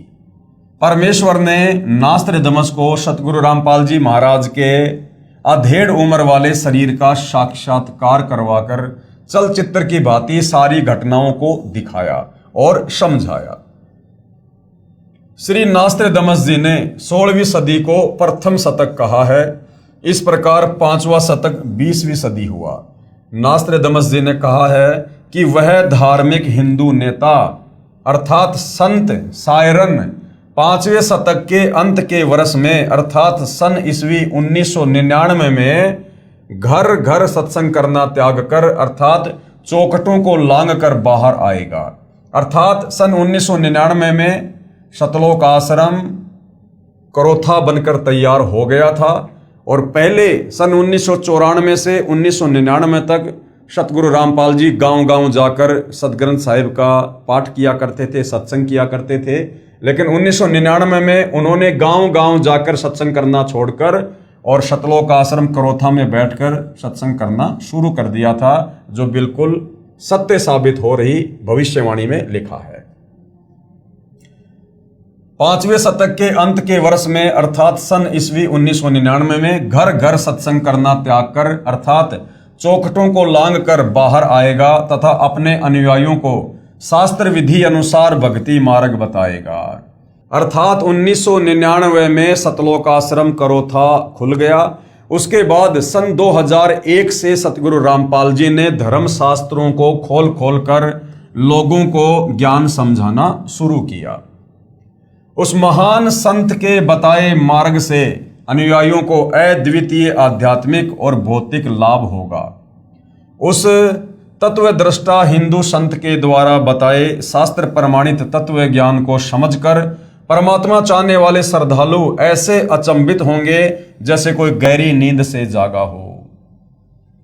क्योंकि इन देवी देवताओं के विषय में, काल के विषय में, धर्म शास्त्रों के विषय में जो अद्भुत ज्ञान वर्तमान में सतगुरु रामपाल जी ने सन 1994 से देना शुरू किया है, ये ज्ञान आज से पहले सदियों पहले हमारे किसी भी धर्म गुरु ने समाज को नहीं दिया, जो हमारे धर्मशास्त्रों में छुपा हुआ था और जिसके विषय में आत्मा सदियों से जानना चाहती थी लेकिन कोई बता नहीं पा रहा था। तो जैसे ही अब सतगुरु रामपाल जी ने सन 1994 में अपने यथार्थ 13वें कबीर पंथ की शुरुआत की, 1999 में सतलोक आश्रम करोथा खुला और सन 2001 से जैसे ही सतगुरु रामपाल जी ने गीता, वेद, कुरान, पुराण, बाइबल, गुरु ग्रंथ साहिब इनसे सृष्टि रचना को प्रमाणित किया, तत्व ज्ञान को जो है वो प्रमाणित किया, इन शास्त्रों को दिखा दिखाकर उन्होंने लोगों को समझाना शुरू किया, तो अपने ही धर्मशास्त्रों में छुपे गूढ़ रहस्य को देखकर लोग दांतों तले उंगली दबाने लगे कि ऐसा निर्मल ज्ञान हमारे धर्मशास्त्रों में, हमारे घर में, और ये हमारे घर के मुखिया अर्थात ये धर्म गुरु हमें निष्कर्ष निकालकर नहीं बता पाए, नहीं समझा पाए। उस तत्वदृष्टा हिंदू संत द्वारा सन 1999 में चलाई आध्यात्मिक क्रांति ईस्वी सन 2006 तक चलेगी। तब तक बहुसंख्या में परमात्मा चाहने वाले भगत तत्व ज्ञान समझकर अनुयायी बनकर सुखी हो चुके होंगे। उसके पश्चात उस स्थान की चौखट से भी बाहर लांघेगा। उसके पश्चात 2006 से स्वर्ण युग का प्रारंभ होगा, अर्थात 2006 में करोथा कांड हो जाता है और सतगुरु रामपाल जी 21 महीने के लिए जेल में चले जाते हैं। नोट: प्रिय पाठक जन, कृपया पढ़ें निम्न भविष्यवाणी जो फ्रांस देश के वासी श्री नास्त्रदमस ने की थी, जिसके विषय में मद्रास के एक ज्योतिषा शास्त्री के.एस. कृष्णामूर्ति ने कहा है कि श्री नास्त्रदमस जी द्वारा सन 1555 में लिखी भविष्यवाणियों का यथार्थ अनुवाद सन 1998 में महाराष्ट्र में एक ज्योतिष शास्त्री करेगा। वह ज्योतिष शास्त्री नास्त्रदमस की भविष्यवाणियों का सांकेतिक भाषा का स्पष्टीकरण करके उसमें लिखित भविष्य घटनाओं का अर्थ देकर अपना भविष्य ग्रंथ प्रकाशित करेगा, जो ऐसा ही हुआ। उसी ज्योतिषा शास्त्री द्वारा यथार्थ अनुवादित की गई पुस्तक से अनुवादकर्ता के शब्दों में पढ़िए। पेज नंबर 32 और 33 पर, ठहरो, स्वर्ण युग अर्थात राम राज्य आ रहा है। एक अधेड़ उम्र का औदार्य यानी उदार अजोड़ महासत्ता अधिकारी भारत ही नहीं सारी पृथ्वी पर स्वर्ण युग लाएगा और अपने सनातन धर्म का पुनरुत्थान करके यथार्थ भक्ति मार्ग बताकर सर्वश्रेष्ठ हिंदू राष्ट्र बनाएगा। तत्पश्चात ब्रह्मदेश यानी जिसको बांग्लादेश कहते हैं, ब्रह्मदेश पाकिस्तान, बांग्ला, श्रीलंका, नेपाल, तिब्बत, अफगानिस्तान, मलाया आदि देशों में वही सार्वभौम धार्मिक नेता होगा।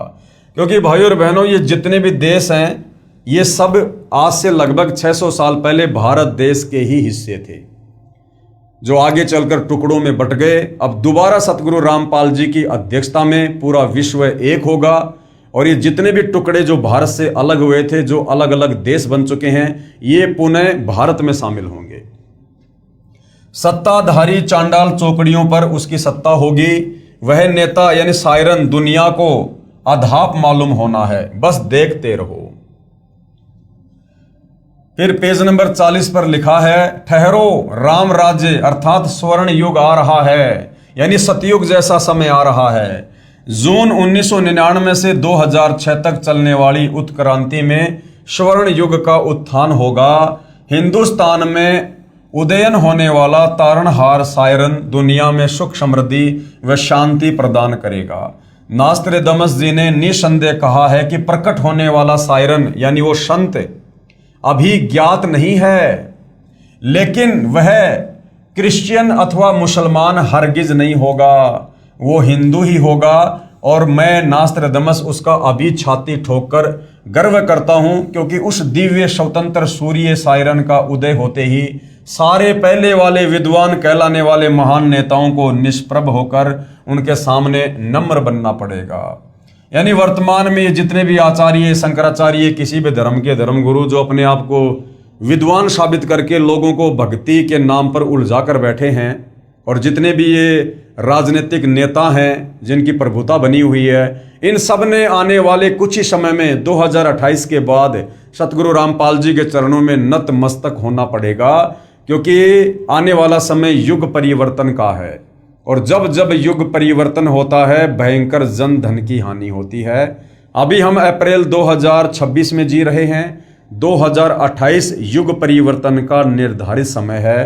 तो भाइयों और बहनों, 2028 और 2030 इस बीच में इन तमाम धार्मिक नेताओं को, राजनीतिक नेताओं को सतगुरु रामपाल जी के चरणों में नतमस्तक होना पड़ेगा, क्योंकि परिस्थितियां देश और दुनिया की इस कदर बिगड़ जाएंगी, ये लोग हाथ खड़े करने पर मजबूर हो जाएंगे।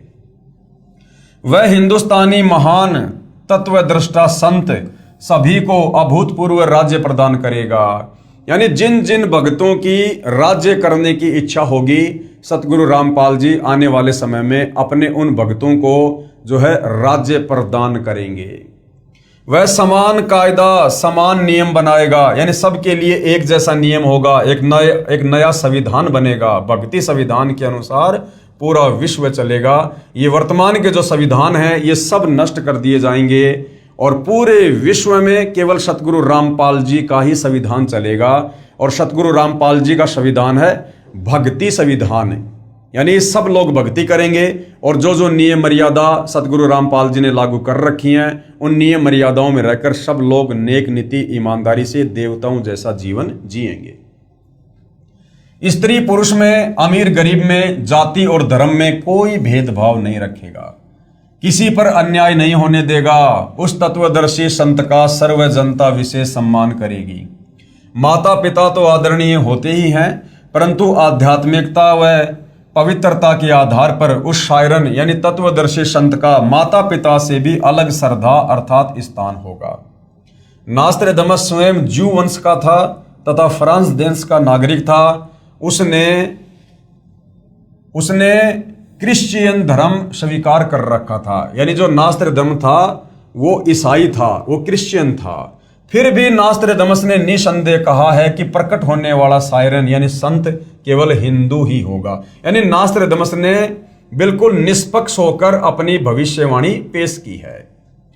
आगे पेज नंबर 41 पर सभी को समान कायदा, नियम, अनुशासन पालन करवाकर सत्य पथ पर लाएगा, यानी सच्ची भक्ति पर लाएगा। मैं नास्त्रदामस एक बात निर्विवाद सिद्ध करता हूं, वह शायरन अर्थात धार्मिक नेता अर्थात सतगुरु रामपाल जी नया ज्ञान आविष्कार करेगा। सतगुरु रामपाल जी ने सृष्टि रचना बताकर और सर्वधर्म शास्त्रों का निष्कर्ष निकालकर जो अमृत ज्ञान, सतलोक जाने की कंप्लीट विधि, काल के 21 ब्रह्मांडों से बाहर निकलने का कोर्स आप और हमें दिया है, ये आज से पहले इस प्रकार से किसी ने नहीं दिया। तो एक नया ज्ञान यानी इस काल के 21 ब्रह्मांड में जो आधा अधूरा भक्ति का ज्ञान है उससे सर्वश्रेष्ठ एक नया ज्ञान सतगुरु रामपाल जी ने हमें दिया है। वह सत्य मार्गदर्शन करवाने वाला तारणहार एशिया खंड में जिस देश के नाम महासागर हिंद महासागर है उसी नाम वाले हिंदुस्तान देश में जन्म लेगा। अब ये भविष्य वक्ता होते हैं भाइयों और बहनों, इन्हें नहीं पता होता है कि परमात्मा जी जब संत रूप में धरती पर आते हैं तो वो जन्म लेते हैं या फिर वो प्रकट होते हैं। तो उन्होंने अपनी साधारण भाषा में यहाँ पर जन्म लेना लिखा है। वो ना क्रिश्चियन होगा, ना मुसलमान होगा, ना जू होगा, वो निसंदेह हिंदू होगा। अन्य भूतपूर्व धार्मिक नेताओं से महत्तर बुद्धिमान होगा और अंजिके होगा। नास्त्रदामस भविष्यवाणी के शतक 6 श्लोक 70 में महत्वपूर्ण संकेत बता रहा है। उससे सभी प्रेम करेंगे, उसका बोलबाला रहेगा, उसका भय भी होगा कि यदि मर्यादा तोड़ दी तो हमारे पर तुरंत काल का अटैक होगा और हमारे पर मुसीबतों का पहाड़ टूटेगा। तो सतगुरु रामपाल जी का भय भी होगा। कोई भी अपकृत्य करना नहीं सोचेगा, यानी कोई भी व्यक्ति गलत काम करने की नहीं सोचेगा, क्योंकि ज्ञान भी हो जाएगा कि जैसे कर्म करेंगे फिर वैसा उनका दंड भी भोगना पड़ेगा। तो जिस कारण से लोगों में भय भी रहेगा और लोग कोई भी अपकृत्य अर्थात दुष्कर्म नहीं करेंगे। उसका नाम व कीर्ति त्रिखंड में गूंजेगी, अर्थात पूरे विश्व में उनका नाम होगा, बोलबाला होगा, अर्थात आसमानों के पार उसकी महिमा का बोलबाला होगा। देवी देवता भी इस समय धरती पर मनुष्य जन्म प्राप्त करने के लिए परमात्मा से अरदास करेंगे, क्योंकि ऐसा सुअवसर युगों युगों बाद नसीब होता है। और देवलोक में बैठे देवता लोग उस देव शरीर में मुक्ति प्राप्त नहीं कर सकते। इसलिए वो भी परमात्मा से यही अर्ज करेंगे कि हे परमात्मा, वर्तमान में इस पृथ्वी पर ऐसा स्वर्णिम युग चल रहा है, भक्ति का प्राइम टाइम चल रहा है, वो देवता भी मनुष्य जन्म प्राप्ति के लिए परमेश्वर से अर्ज करेंगे। अर्थात आसमानों के पार उसकी महिमा का बोलबाला होगा। ऊपर देवलोक में भी सतगुरु रामपाल जी परमेश्वर जी की दिन रात चर्चा हुआ करेगी। अब तक अज्ञान निंद्रा में गाड़े सोए हुए समाज को तत्व ज्ञान की रोशनी से जगाएगा। यानी शास्त्र विरुद्ध साधना करने के चलते जो हमारे पूर्वज भूत बन गए और हमें भी हमारे धर्मगुरु उसी दिशा में आगे बढ़ा रहे थे, अब समाज उस शास्त्र विरुद्ध वाली अज्ञान निंद्रा में जो है सदियों से सोया हुआ था, अब वो जागेगा सतगुरु रामपाल जी का तत्व ज्ञान सुनकर। सर्व मानव समाज हड़बड़ा कर जागेगा, उसके तत्व ज्ञान के आधार से भक्ति साधना करेगा, सर्व समाज से सत्य साधना करवाएगा, जिस कारण सर्व साधकों को अपने आदि अनादि स्थान सतलोक में अपने पूर्वजों के पास ले जाकर वहां स्थायी स्थान प्राप्त करवाएगा, अर्थात वारिस बनाएगा। इस क्रूर भूमि यानी काल लोक से मुक्त करवाएगा, ये शब्द बोल उठेगा। तो भाई और बहनों, आज आप और हमें तो ये विश्वास हो ही चुका है कि काल के 21 ब्रह्मांड से, इन दुखों से, परेशानियों से, जन्म मरण से, लक 84 के कष्ट से सतगुरु रामपाल जी की भक्ति ही बाहर निकाल सकती है, दूसरा कोई विकल्प नहीं है। तो ये सारी बातें आज से 400-500 वर्ष पहले नास्त्रदमस जी ने पहले ही भविष्य को देखकर अपनी आध्यात्मिक शक्ति से बता दिया था। आगे पेज नंबर 42 और 43 पर, यह हिंसक महाकाल कौन है, कहां है, ये बात सायरन अर्थात तत्वदर्शी संत ही बताएगा। अब सतगुरु रामपाल जी ने बताया कि ये काल कौन है। आज से पहले तो लोगों को यह भी नहीं पता था कि ब्रह्मा जी के माता पिता कौन हैं, श्री ब्रह्मा विष्णु महेश के माता पिता कौन हैं, दुर्गा का पति कौन है। हम दुर्गा को माता कहकर बुलाते हैं, नवरात्रे करते हैं, शेरा वाली माता, दुर्गा माता, लेकिन आज तक किसी को यह नहीं पता था कि उसका पति कौन है। बिना पति की वो माता कैसे हो गई, 16 श्रृंगार क्यों करती है, मांग में सिंदूर क्यों भरती है। तो आज से पहले हमारे धर्मगुरु हमें अध्यात्म के विषय में नहीं बता पाए थे, जो अब सतगुरु रामपाल जी ने बताया कि काल कौन है। ये काल दुर्गा का पति है, ब्रह्मा विष्णु महेश का ये बाप है, और तीनों देवताओं के माध्यम से इसने यहां पर हम सबको फांस रखा है। वह महाकाल कौन है, कहां है, ये बात सायरन अर्थात तत्वदर्शी संत ही बताएगा। उस क्रूर चंद्र से वह सायरन ही मुक्त करवाएगा, यानी काल से वही तत्वदर्शी संत मुक्त करवाएगा। सायरन अर्थात तत्वदर्शी संत के कारगिर्द में इस भूतल की पवित्र भूमि पर हिंदुस्तान में स्वर्ण युग का अवतरण होगा, अर्थात सतयुग जैसा समय होगा। फिर वह पूरे विश्व में फैलेगा। उस विश्व नेता और उसके सद्गुणों की उसके बाद भी महिमा गाई जाएगी, यानी सतगुरु रामपाल जी के वापस सतलोक जाने के बाद भी सदियों तक उनकी महिमा यहां पर गाई जाएगी। उसके मन की शालीनता, विनम्रता, उदारता का इतना रेलपेल बोलबाला होगा कि इससे पहले नमूद किए हुए शतक 6 श्लोक 70 के आखिरी पंक्ति में किया हुआ उल्लेख कि अपना शब्द खुद ही बोल उठता है, और शायरन की ही जुबान बोल रही है कि शायरन अपने बारे में बस 3 ही शब्द बोलता है, एक, विजयी और ज्ञाता, अर्थात उसके सिवाय उसके बराबर दूसरा और पृथ्वी पर कोई नहीं होगा। जैसे कहते हैं ना, एकम अद्वितीयम, यानी सतगुरु रामपाल जी के बराबर, उनके समकक्ष पृथ्वी पर दूसरा कोई नहीं होगा। और विजयी यानी उनको कोई भी पराजय नहीं कर सकता इस 21 ब्रह्मांड में, वो विजयी ही रहेंगे। और ज्ञाता, उनके बराबर ज्ञानी सर्वज्ञ और कोई नहीं होगा। जैसे हम सतगुरु रामपाल जी को जगत गुरु कहते हैं। इसके साथ और विशेषण ना चिपकाएं, मुझे मंजूर नहीं होगा। ये पृष्ठ 42 वाला 4 उल्लेखवाणी शतक 6 श्लोक 71 है।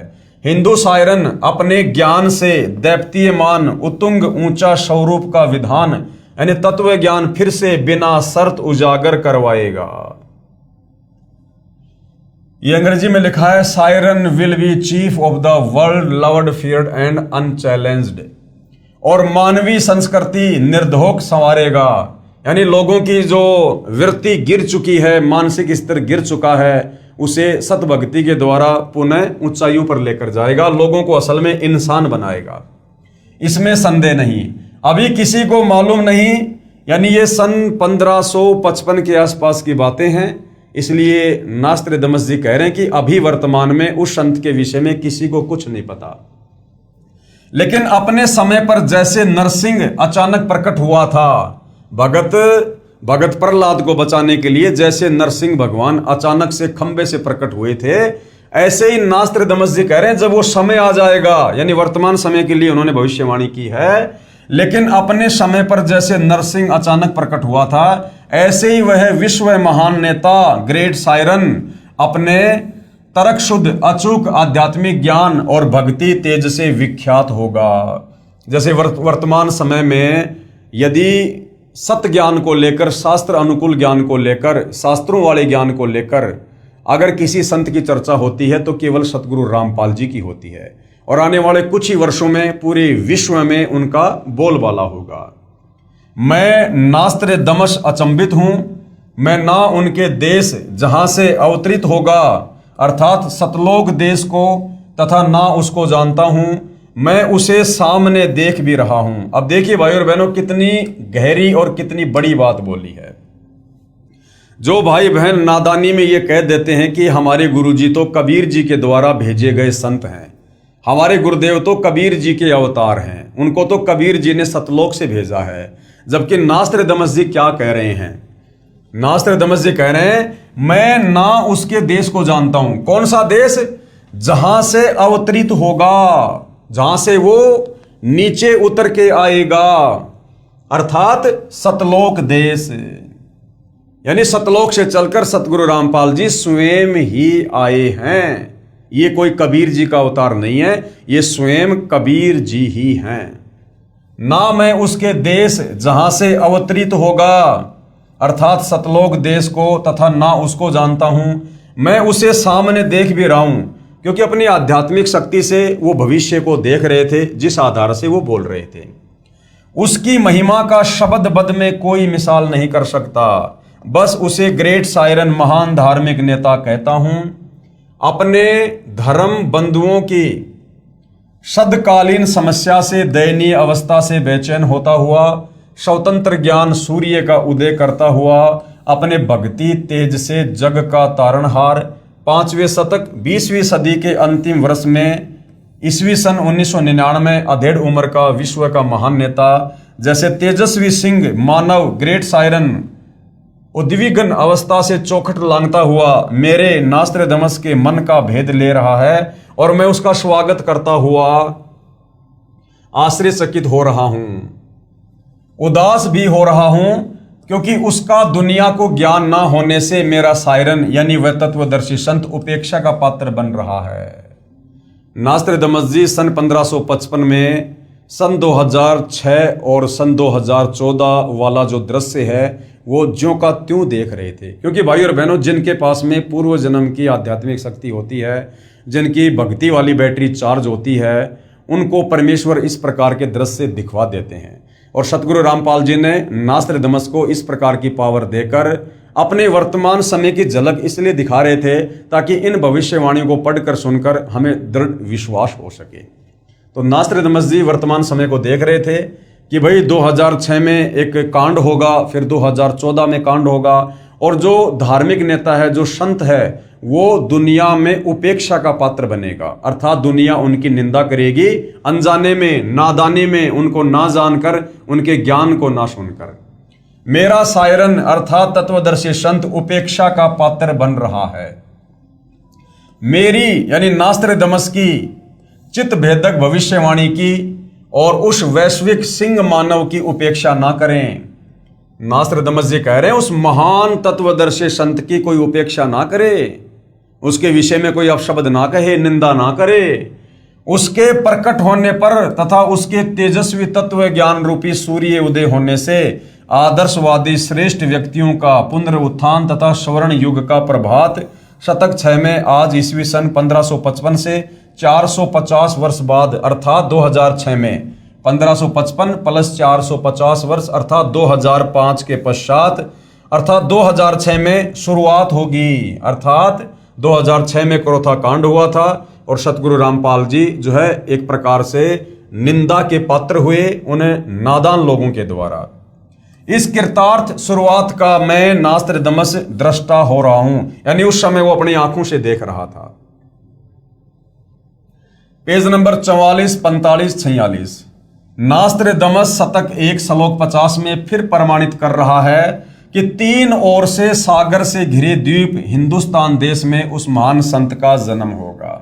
उस समय तत्व ज्ञान के अभाव से अज्ञान अंधेरा होगा, नैतिकता का पतन होकर हाहाकार मचा होगा।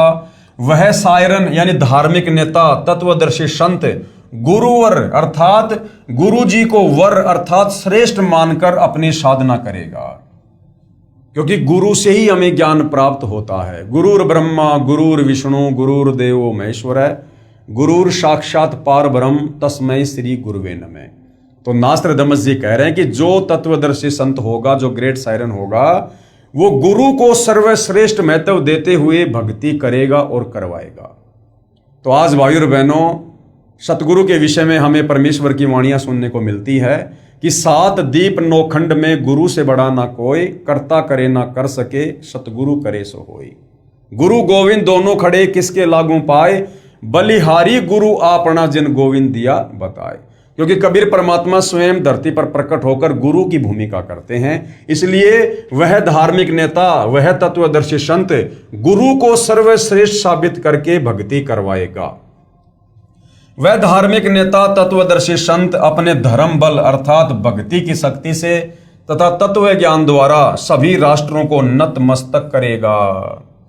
आने वाले समय में दुनिया के कुछ देश मिलकर जो भारत देश पर आक्रमण करेंगे, उन सबको मुंह की खानी पड़ेगी सतगुरु रामपाल जी की शक्ति के आगे। एशिया में उसे रोकना अर्थात उसके प्रचार में बाधा करना पागलपन होगा। शतक 1 श्लोक 50। उसके बाद नास्त्रदमस जी ने आगे क्या कुछ कहा है, नोट। नास्त्रदमस की भविष्यवाणी फ्रांस देश की भाषा में लिखी गई थी। बाद में एक पॉल ब्रंटन नामक अंग्रेज ने इस नास्त्रदमस की भविष्यवाणी सेंचुरी ग्रंथ को फ्रांस में कुछ वर्ष रहकर समझा, फिर इंग्लिश भाषा में लिखा। उसने गुरुवार शब्द को बृहस्पति यानी गुरुवार अर्थात थर्सडे जानकर लिख दिया कि वह अपनी पूजा का आधार बृहस्पतिवार को बनाएगा। वास्तव में गुरुवार शब्द है जिसका अर्थ है सर्व गुरुओं में जो एक तत्व ज्ञाता अर्थात श्रेष्ठ है तथा गुरु को मुख्य मानकर साधना करना होता है। वेद भाषा में बृहस्पति का भावार्थ सर्वोच्च स्वामी अर्थात परमेश्वर, दूसरा अर्थ बृहस्पति का जगत गुरु भी होता है। जगत गुरु तथा परमेश्वर भी बृहस्पति का ही बोधक है। वह अधेड़ उम्र में यानी युवा अवस्था में 50 और 60 के आसपास की अवस्था में तत्व ज्ञान का ज्ञाता तथा श्रेय होकर त्रिखंड में कीर्तिमान होगा। मुझ नास्त्रदमस को उसका नया उपाय यानी साधना मंत्र ऐसा जालिम मालूम होता है जैसे सर्प को वश करने वाला गार्डू मंत्र से महाविशैले सर्प को वश कर लेता है। यानी नास्त्रदमस जी कह रहे हैं कि वो जो साधना के मंत्र देगा, जो सुमरण देगा, मुझे तो उसका वो सुमरण ऐसा प्रतीत हो रहा है जैसे गार्डू एक मंत्र बोलकर महाविशैले सर्प को भी अपने काबू में कर लेता है। ऐसे ही वो जो सुमरण देगा, जो मंत्र देगा, उससे इस काल के जो है जितने भी षड्यंत्र हैं, जितने भी दाव हैं, वो फैल हो जाएंगे और ये काल उस सत भक्ति मंत्रों के आगे नतमस्तक हो जाएगा। वह नया उपाय, नया कायदा बनाने वाला यानी एक नया संविधान बनाएगा। तत्ववेता दुनिया के सामने उजागर होगा। उसी को मैं नास्त्रदमस अचंभित होकर ग्रेट सायरन बता रहा हूं, यानी महान धार्मिक नेता। उसके ज्ञान के दिव्य तेज के प्रभाव से उस दीपकल्प भारतवर्ष में आक्रामक तूफान खलबली मचेगी अर्थात अज्ञानी संतों द्वारा विद्रोह किया जाएगा। अब भाइयों और बहनों, सतगुरु रामपाल जी अभी 10 अप्रैल 2026 को 11 साल बाद जो हिसार जेल से बाहर आए हैं, तो सतगुरु रामपाल जी ने आते ही कहा है कि बच्चों अभी तीसरा झटका आना और बाकी है। और वो तीसरा झटका ये काल सहन नहीं कर पाएगा। तो ये जितने भी धार्मिक जो गुरु हैं, धर्मगुरु हैं, चाहे वो किसी भी धर्म के हों, ये फिर से भाई और बहनों सतगुरु रामपाल जी के अमर तत्व ज्ञान को जो है मिटाने की एक चेष्टा करेंगे, नाकाम कोशिश करेंगे, और उस समय हाहाकार मचेगा, एक क्रांति होगी, अर्थात युग परिवर्तन का दौर होगा, और उन लोगों की कोशिशें धरी की धरी रह जाएंगी, और अंत में उन लोगों को अपनी जान बचाने के लिए सतगुरु रामपाल जी की शरण में आना पड़ेगा। अर्थात अज्ञानी संतों द्वारा विद्रोह किया जाएगा। 2006 में भी अज्ञानी संतों द्वारा ही विद्रोह किया गया था, अर्थात करोथा कांड हुआ। 2014 में भी अज्ञानी संतों द्वारा ही विद्रोह किया गया था, अर्थात 2014 का बरवाला कांड हुआ। उसको शांत करने का उपाय भी उसी को मालूम होगा। जैसे जालिम सर्पनी को वश किया जाता है, वह सिंह के समान शक्तिशाली व तेज पुंज व्यक्तित्व का होगा। कौन? तत्वदर्शी संत, तेज पुंज व्यक्तित्व का। आप और हम नित्य नियम में पढ़ते हैं, धन सतगुरु उपदेश देवा, 84 ब्रह्मेट ही, और तेज पुंज अन्य दे धरकर इस विध हमको भेंट ही। तो नास्त्रदमस जी सतगुरु रामपाल जी के विषय में कह रहे हैं कि वो तेज पुंज व्यक्तित्व का धनी होगा, उसका शरीर हाड़ मांस से बना नहीं होगा, वो तेज पुंज व्यक्तित्व का धनी होगा, अर्थात स्वयं वो परमात्मा ही होगा। यह मैं नास्त्रदमस स्पष्ट शब्दों में बता रहा हूं कि वह कुंडलिनी शक्ति धारण किए हुए हैं। अब परमेश्वर को कुंडलिनी शक्ति धारण करने की जरूरत नहीं है, ये तो सर्व सिद्धियों से परिपूर्ण है, सर्वशक्तिमान परमात्मा है। आदरणीय गरीबदास जी कहते हैं, गरीब सब पदवी के मूल हैं, सकल सिद्धि है तीर, और दास गरीब सतपुरुष भजो अविगत कला कबीर। इस कबीर परमेश्वर सतगुरु रामपाल जी की सत भक्ति से जो मर्यादा में रहकर करता है, उस भगत में ही 24 सिद्धियां आ जाती हैं। तो सतगुरु रामपाल जी तो सिद्धियों के स्वामी हैं। आगे स्पष्ट शब्द यह है कि जिस समय वह सायरन अर्थात वह तत्वदर्शी संत जिस महासागर में दीप कल्प है, उसी देश के नाम पर महासागर भी है। जैसे हिंद महासागर है, तो हिंद महासागर के नाम पर हमारे देश का नाम है हिंदुस्तान।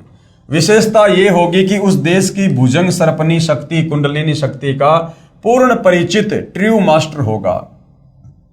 वह सायरन अर्थात महान धार्मिक नेता, उदार मत वाला, कृपालु, दयालु, दैप्तीयमान, सनातन साम्राज्य अधिकारी, आदि पुरुष, सत्य पुरुष का अनुयायी होगा।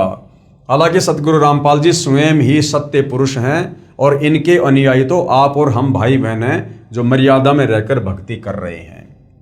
उसकी सत्ता सार्वभौम होगी, यानी हर देश में उनका शासन होगा। उसकी महिमा, उपाय, गुरु श्रद्धा, गुरु भक्ति अर्थात गुरु बिना कोई साधना सफल नहीं होती, इस सिद्धांत को दृढ़ करेगा। तत्व ज्ञान का सत्संग करके प्रथम अज्ञान निंद्रा में सोए अपने धर्म बंधुओं यानी हिंदुओं को जागृत करके अंधविश्वास के आधार पर साधना कर रहे श्रद्धालुओं को शास्त्र विधि रहित साधना का बुर्का फाड़कर गूढ़ गहरे ज्ञान अर्थात तत्व ज्ञान का प्रकाश करेगा।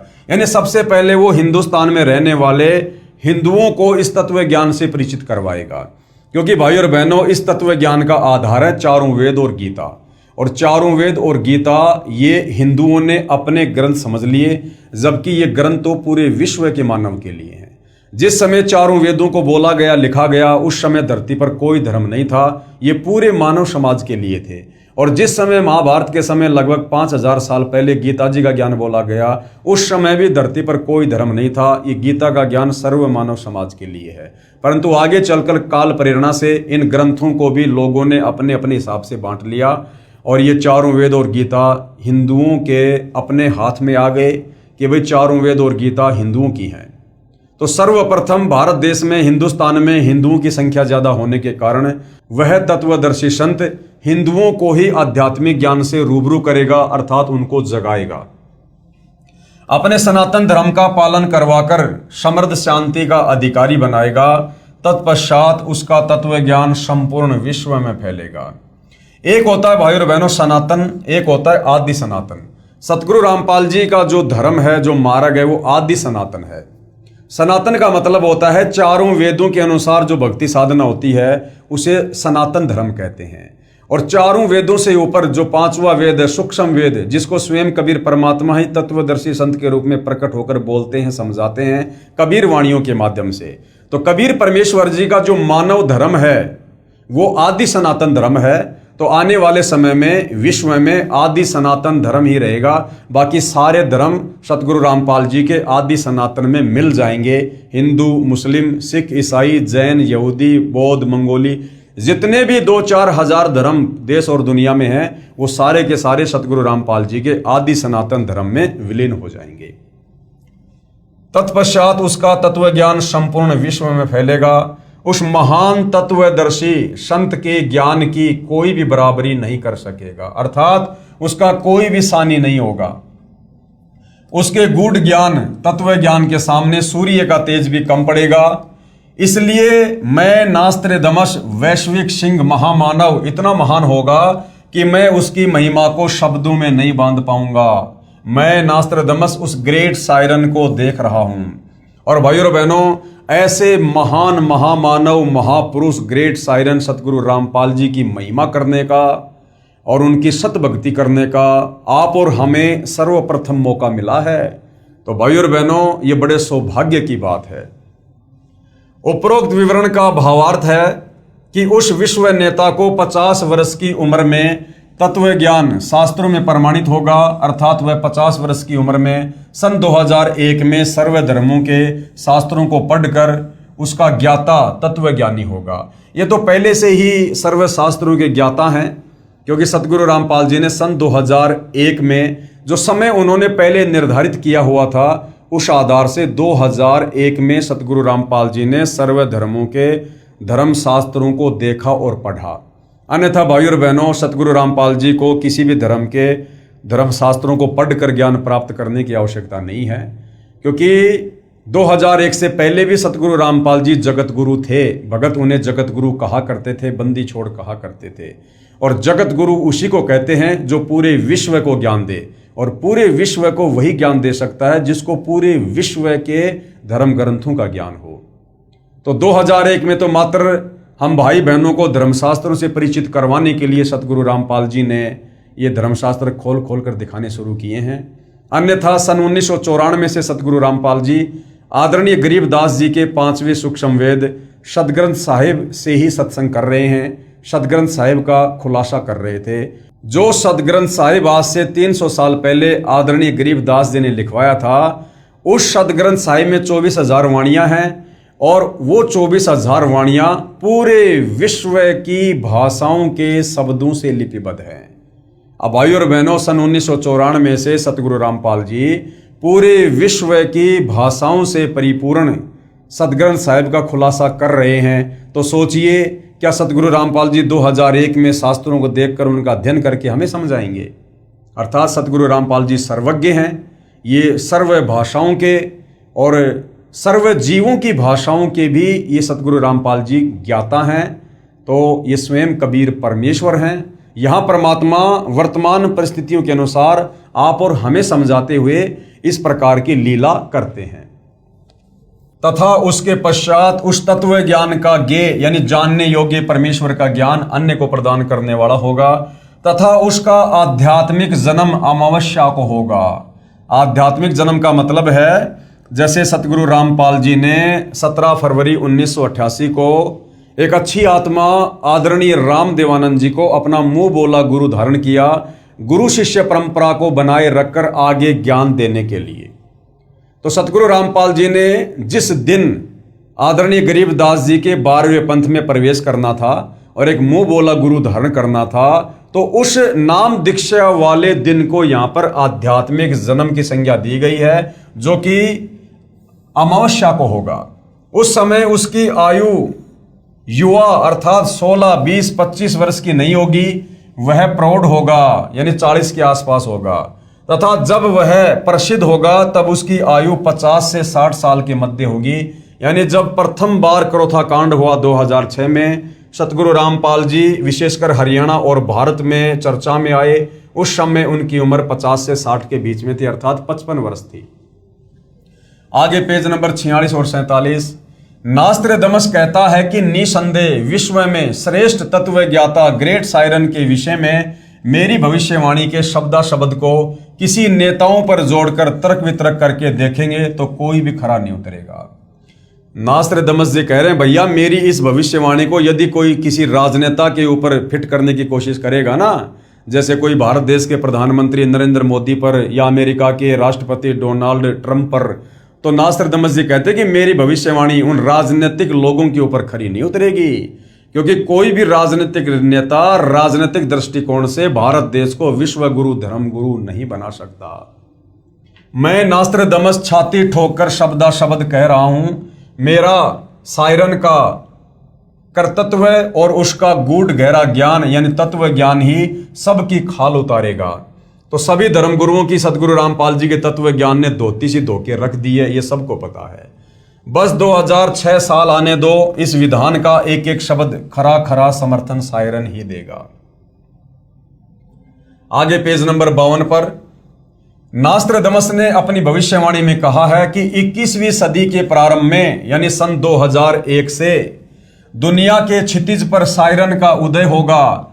जो भी बदलाव होगा वह मेरी नास्त्रदमस की इच्छा से नहीं बल्कि सायरन की आज्ञा से, नियति की इच्छा से सारा बदलाव होगा। यानी वर्तमान समय की जो कमान है वो सतगुरु रामपाल जी के हाथ में है। जो भी बदलाव आने वाले समय में युग परिवर्तन के दौर पर होंगे या वर्तमान में हो रहे हैं, वो सतगुरु रामपाल जी की मर्जी से हो रहे हैं। उसमें से नया बदलाव मतलब हिंदुस्तान सर्वश्रेष्ठ राष्ट्र होगा। पूरे विश्व में हिंदुस्तान सर्वश्रेष्ठ देश होगा और कई सदियों से ना देखा ऐसा हिंदुओं का सुख साम्राज्य दृष्टिगोचर होगा। उस देश में पैदा हुआ धार्मिक संत ही तत्वदृष्टा तथा जग का तारणहार जगत वेता होगा। एशिया खंडों में रामायण महाभारत आदि का ज्ञान जो हिंदुओं में प्रचलित है उससे भी भिन्न आगे का ज्ञान उस तत्वदर्शी संत का होगा। यानी जो ज्ञान हमारे चारों वेदों में और गीता जी में नहीं है, वो तत्व ज्ञान, वो पांचवें वेद सूक्ष्म वेद का ज्ञान सतगुरु रामपाल जी ने आज भगत समाज को दिया है। वह सत्य पुरुष का अनुयायी होगा, अर्थात वह स्वयं ही सत्य पुरुष होगा, अनुयायी नहीं। वह एक अद्वितीय संत होगा, यानी उनके बराबर और कोई धार्मिक संत नहीं होगा। Page number 74। बहुत सारे संत नेता आएंगे और जाएंगे, सभी परमात्मा के द्रोही तथा अभिमानी होंगे। मुझे यानी नास्त्रदमस को आंतरिक साक्षात्कार उस शायरन का हुआ है। नास्त्रदमस ने कहा है कि उस महान हिंदू धार्मिक नेता को न पहचान कर उस पर राष्ट्रद्रोह का भी आरोप लगाया जाएगा। अब भाई और बहनों, यहां पर थोड़ा सा विरोधाभास है, क्योंकि सतगुरु रामपाल जी ने सन 2014 तक, जब तक बरवाला कांड नहीं हुआ था और वे हिसार जेल में नहीं गए थे, उस समय तक सतगुरु रामपाल जी ने जो ज्ञान गंगा पुस्तक भगत समाज को दी थी, उस ज्ञान गंगा पुस्तक में ये इस प्रकार की बातें नहीं लिखी हुई है कि उन पर राष्ट्रद्रोह का अर्थात देशद्रोह का मुकदमा लगेगा। सन 2014 बरवाला कांड हुआ, सतगुरु रामपाल जी पर देशद्रोह का मुकदमा लगा। उसके बाद सतगुरु रामपाल जी के भक्तों ने इस पुस्तक में इस प्रकार का ये जो संस्करण है वो जोड़ा है कि सतगुरु रामपाल जी पर देशद्रोह का मुकदमा लगेगा, जबकि नास्त्रदमस की मूल भविष्यवाणी में इस प्रकार का जिक्र कहीं नजर नहीं आता है। मुझे यानी नास्त्रदमस को दुख है कि वह महान धार्मिक नेता सायरन उपेक्षा का पात्र बनाया जाएगा, परंतु हिंदुस्तान का हिंदू संत आगामी अंधकारी भक्ति ज्ञान के अभाव से अंधे प्रलयकारी स्वार्थवश भाई भाई को मार रहा है, बेटा बाप से विमुख है, हिंदू हिंदू का शत्रु है, मुसलमान मुसलमान का दुश्मन बना है। धुंधुकारी यानी माया की दौड़ में बेसब्रे समाज यानी जगत को नया प्रकाश देने वाला सर्वश्रेष्ठ जगत जेता धार्मिक विश्व नेता की अपनी उदासी के सिवा और कोई अभिलाषा नहीं होगी। यानी वर्तमान में जो माया की हवस लोगों में जाग उठी है, पैसों के अलावा स्वार्थ के अलावा दुनिया को कुछ भी दिखाई नहीं दे रहा, जिस कारण से ना आपस में भाई भाई का प्यार रहा, ना बाप बेटे में कोई मर्यादा रही, ना भाई बहन का कोई प्यार रहा। तो कहते हैं कि वो शायरन, वो तत्वदर्शी संत अपने ज्ञान के प्रभाव से लोगों को अपनी शरण में लेकर इस माया की दौड़ में दौड़ रहे व्यक्तियों को शांति प्रदान करेगा। अर्थात उनको समझ आएगा कि भैया ये काल का 21 ब्रह्मांड है, ये खोकापुर है, और यहाँ पर तुम्हारे को धोखा देने के लिए झूठा सुख काल ने दिया हुआ है। ये काल ने 21 ब्रह्मांड तप करके प्रदान किए हैं। तुम यहाँ से सुई की नोक भी सतलोक लेकर नहीं जा सकते, ना मरने के बाद में तुम नरक में लेके जा सकते, ना लक 84 योनि में लेके जा सकते। तो फिर किस लिए दौड़ रहे हो, किस लिए भाग रहे हो? जो काम करना चाहिए था परमात्मा की प्राप्ति के लिए सतभक्ति वाला, वो काम तुम शुरू भी नहीं कर रहे। तो इस प्रकार से तत्व ज्ञान देकर और फिर सतभक्ति मंत्र देकर जो है लोगों को वो शांत करेगा, लोगों के मन की अभिलाषाओं को शांत करेगा। अर्थात मानव उद्धार के लिए चिंता के अतिरिक्त कुछ भी स्वार्थ नहीं होगा। तो भाई और बहनों, वर्तमान में हम देख रहे हैं कि परमार्थ के लिए, परमार्थ क्या है? आप और हम आत्माओं को सतलोक भेजना, हमारी मुक्ति, ये सबसे बड़ा परमार्थ है। तो वर्तमान में परमार्थ के लिए निस्वार्थ भाव से यदि इस धरती पर कोई धार्मिक नेता यदि इतना संघर्ष कर रहा है तो केवल सतगुरु रामपाल जी हैं।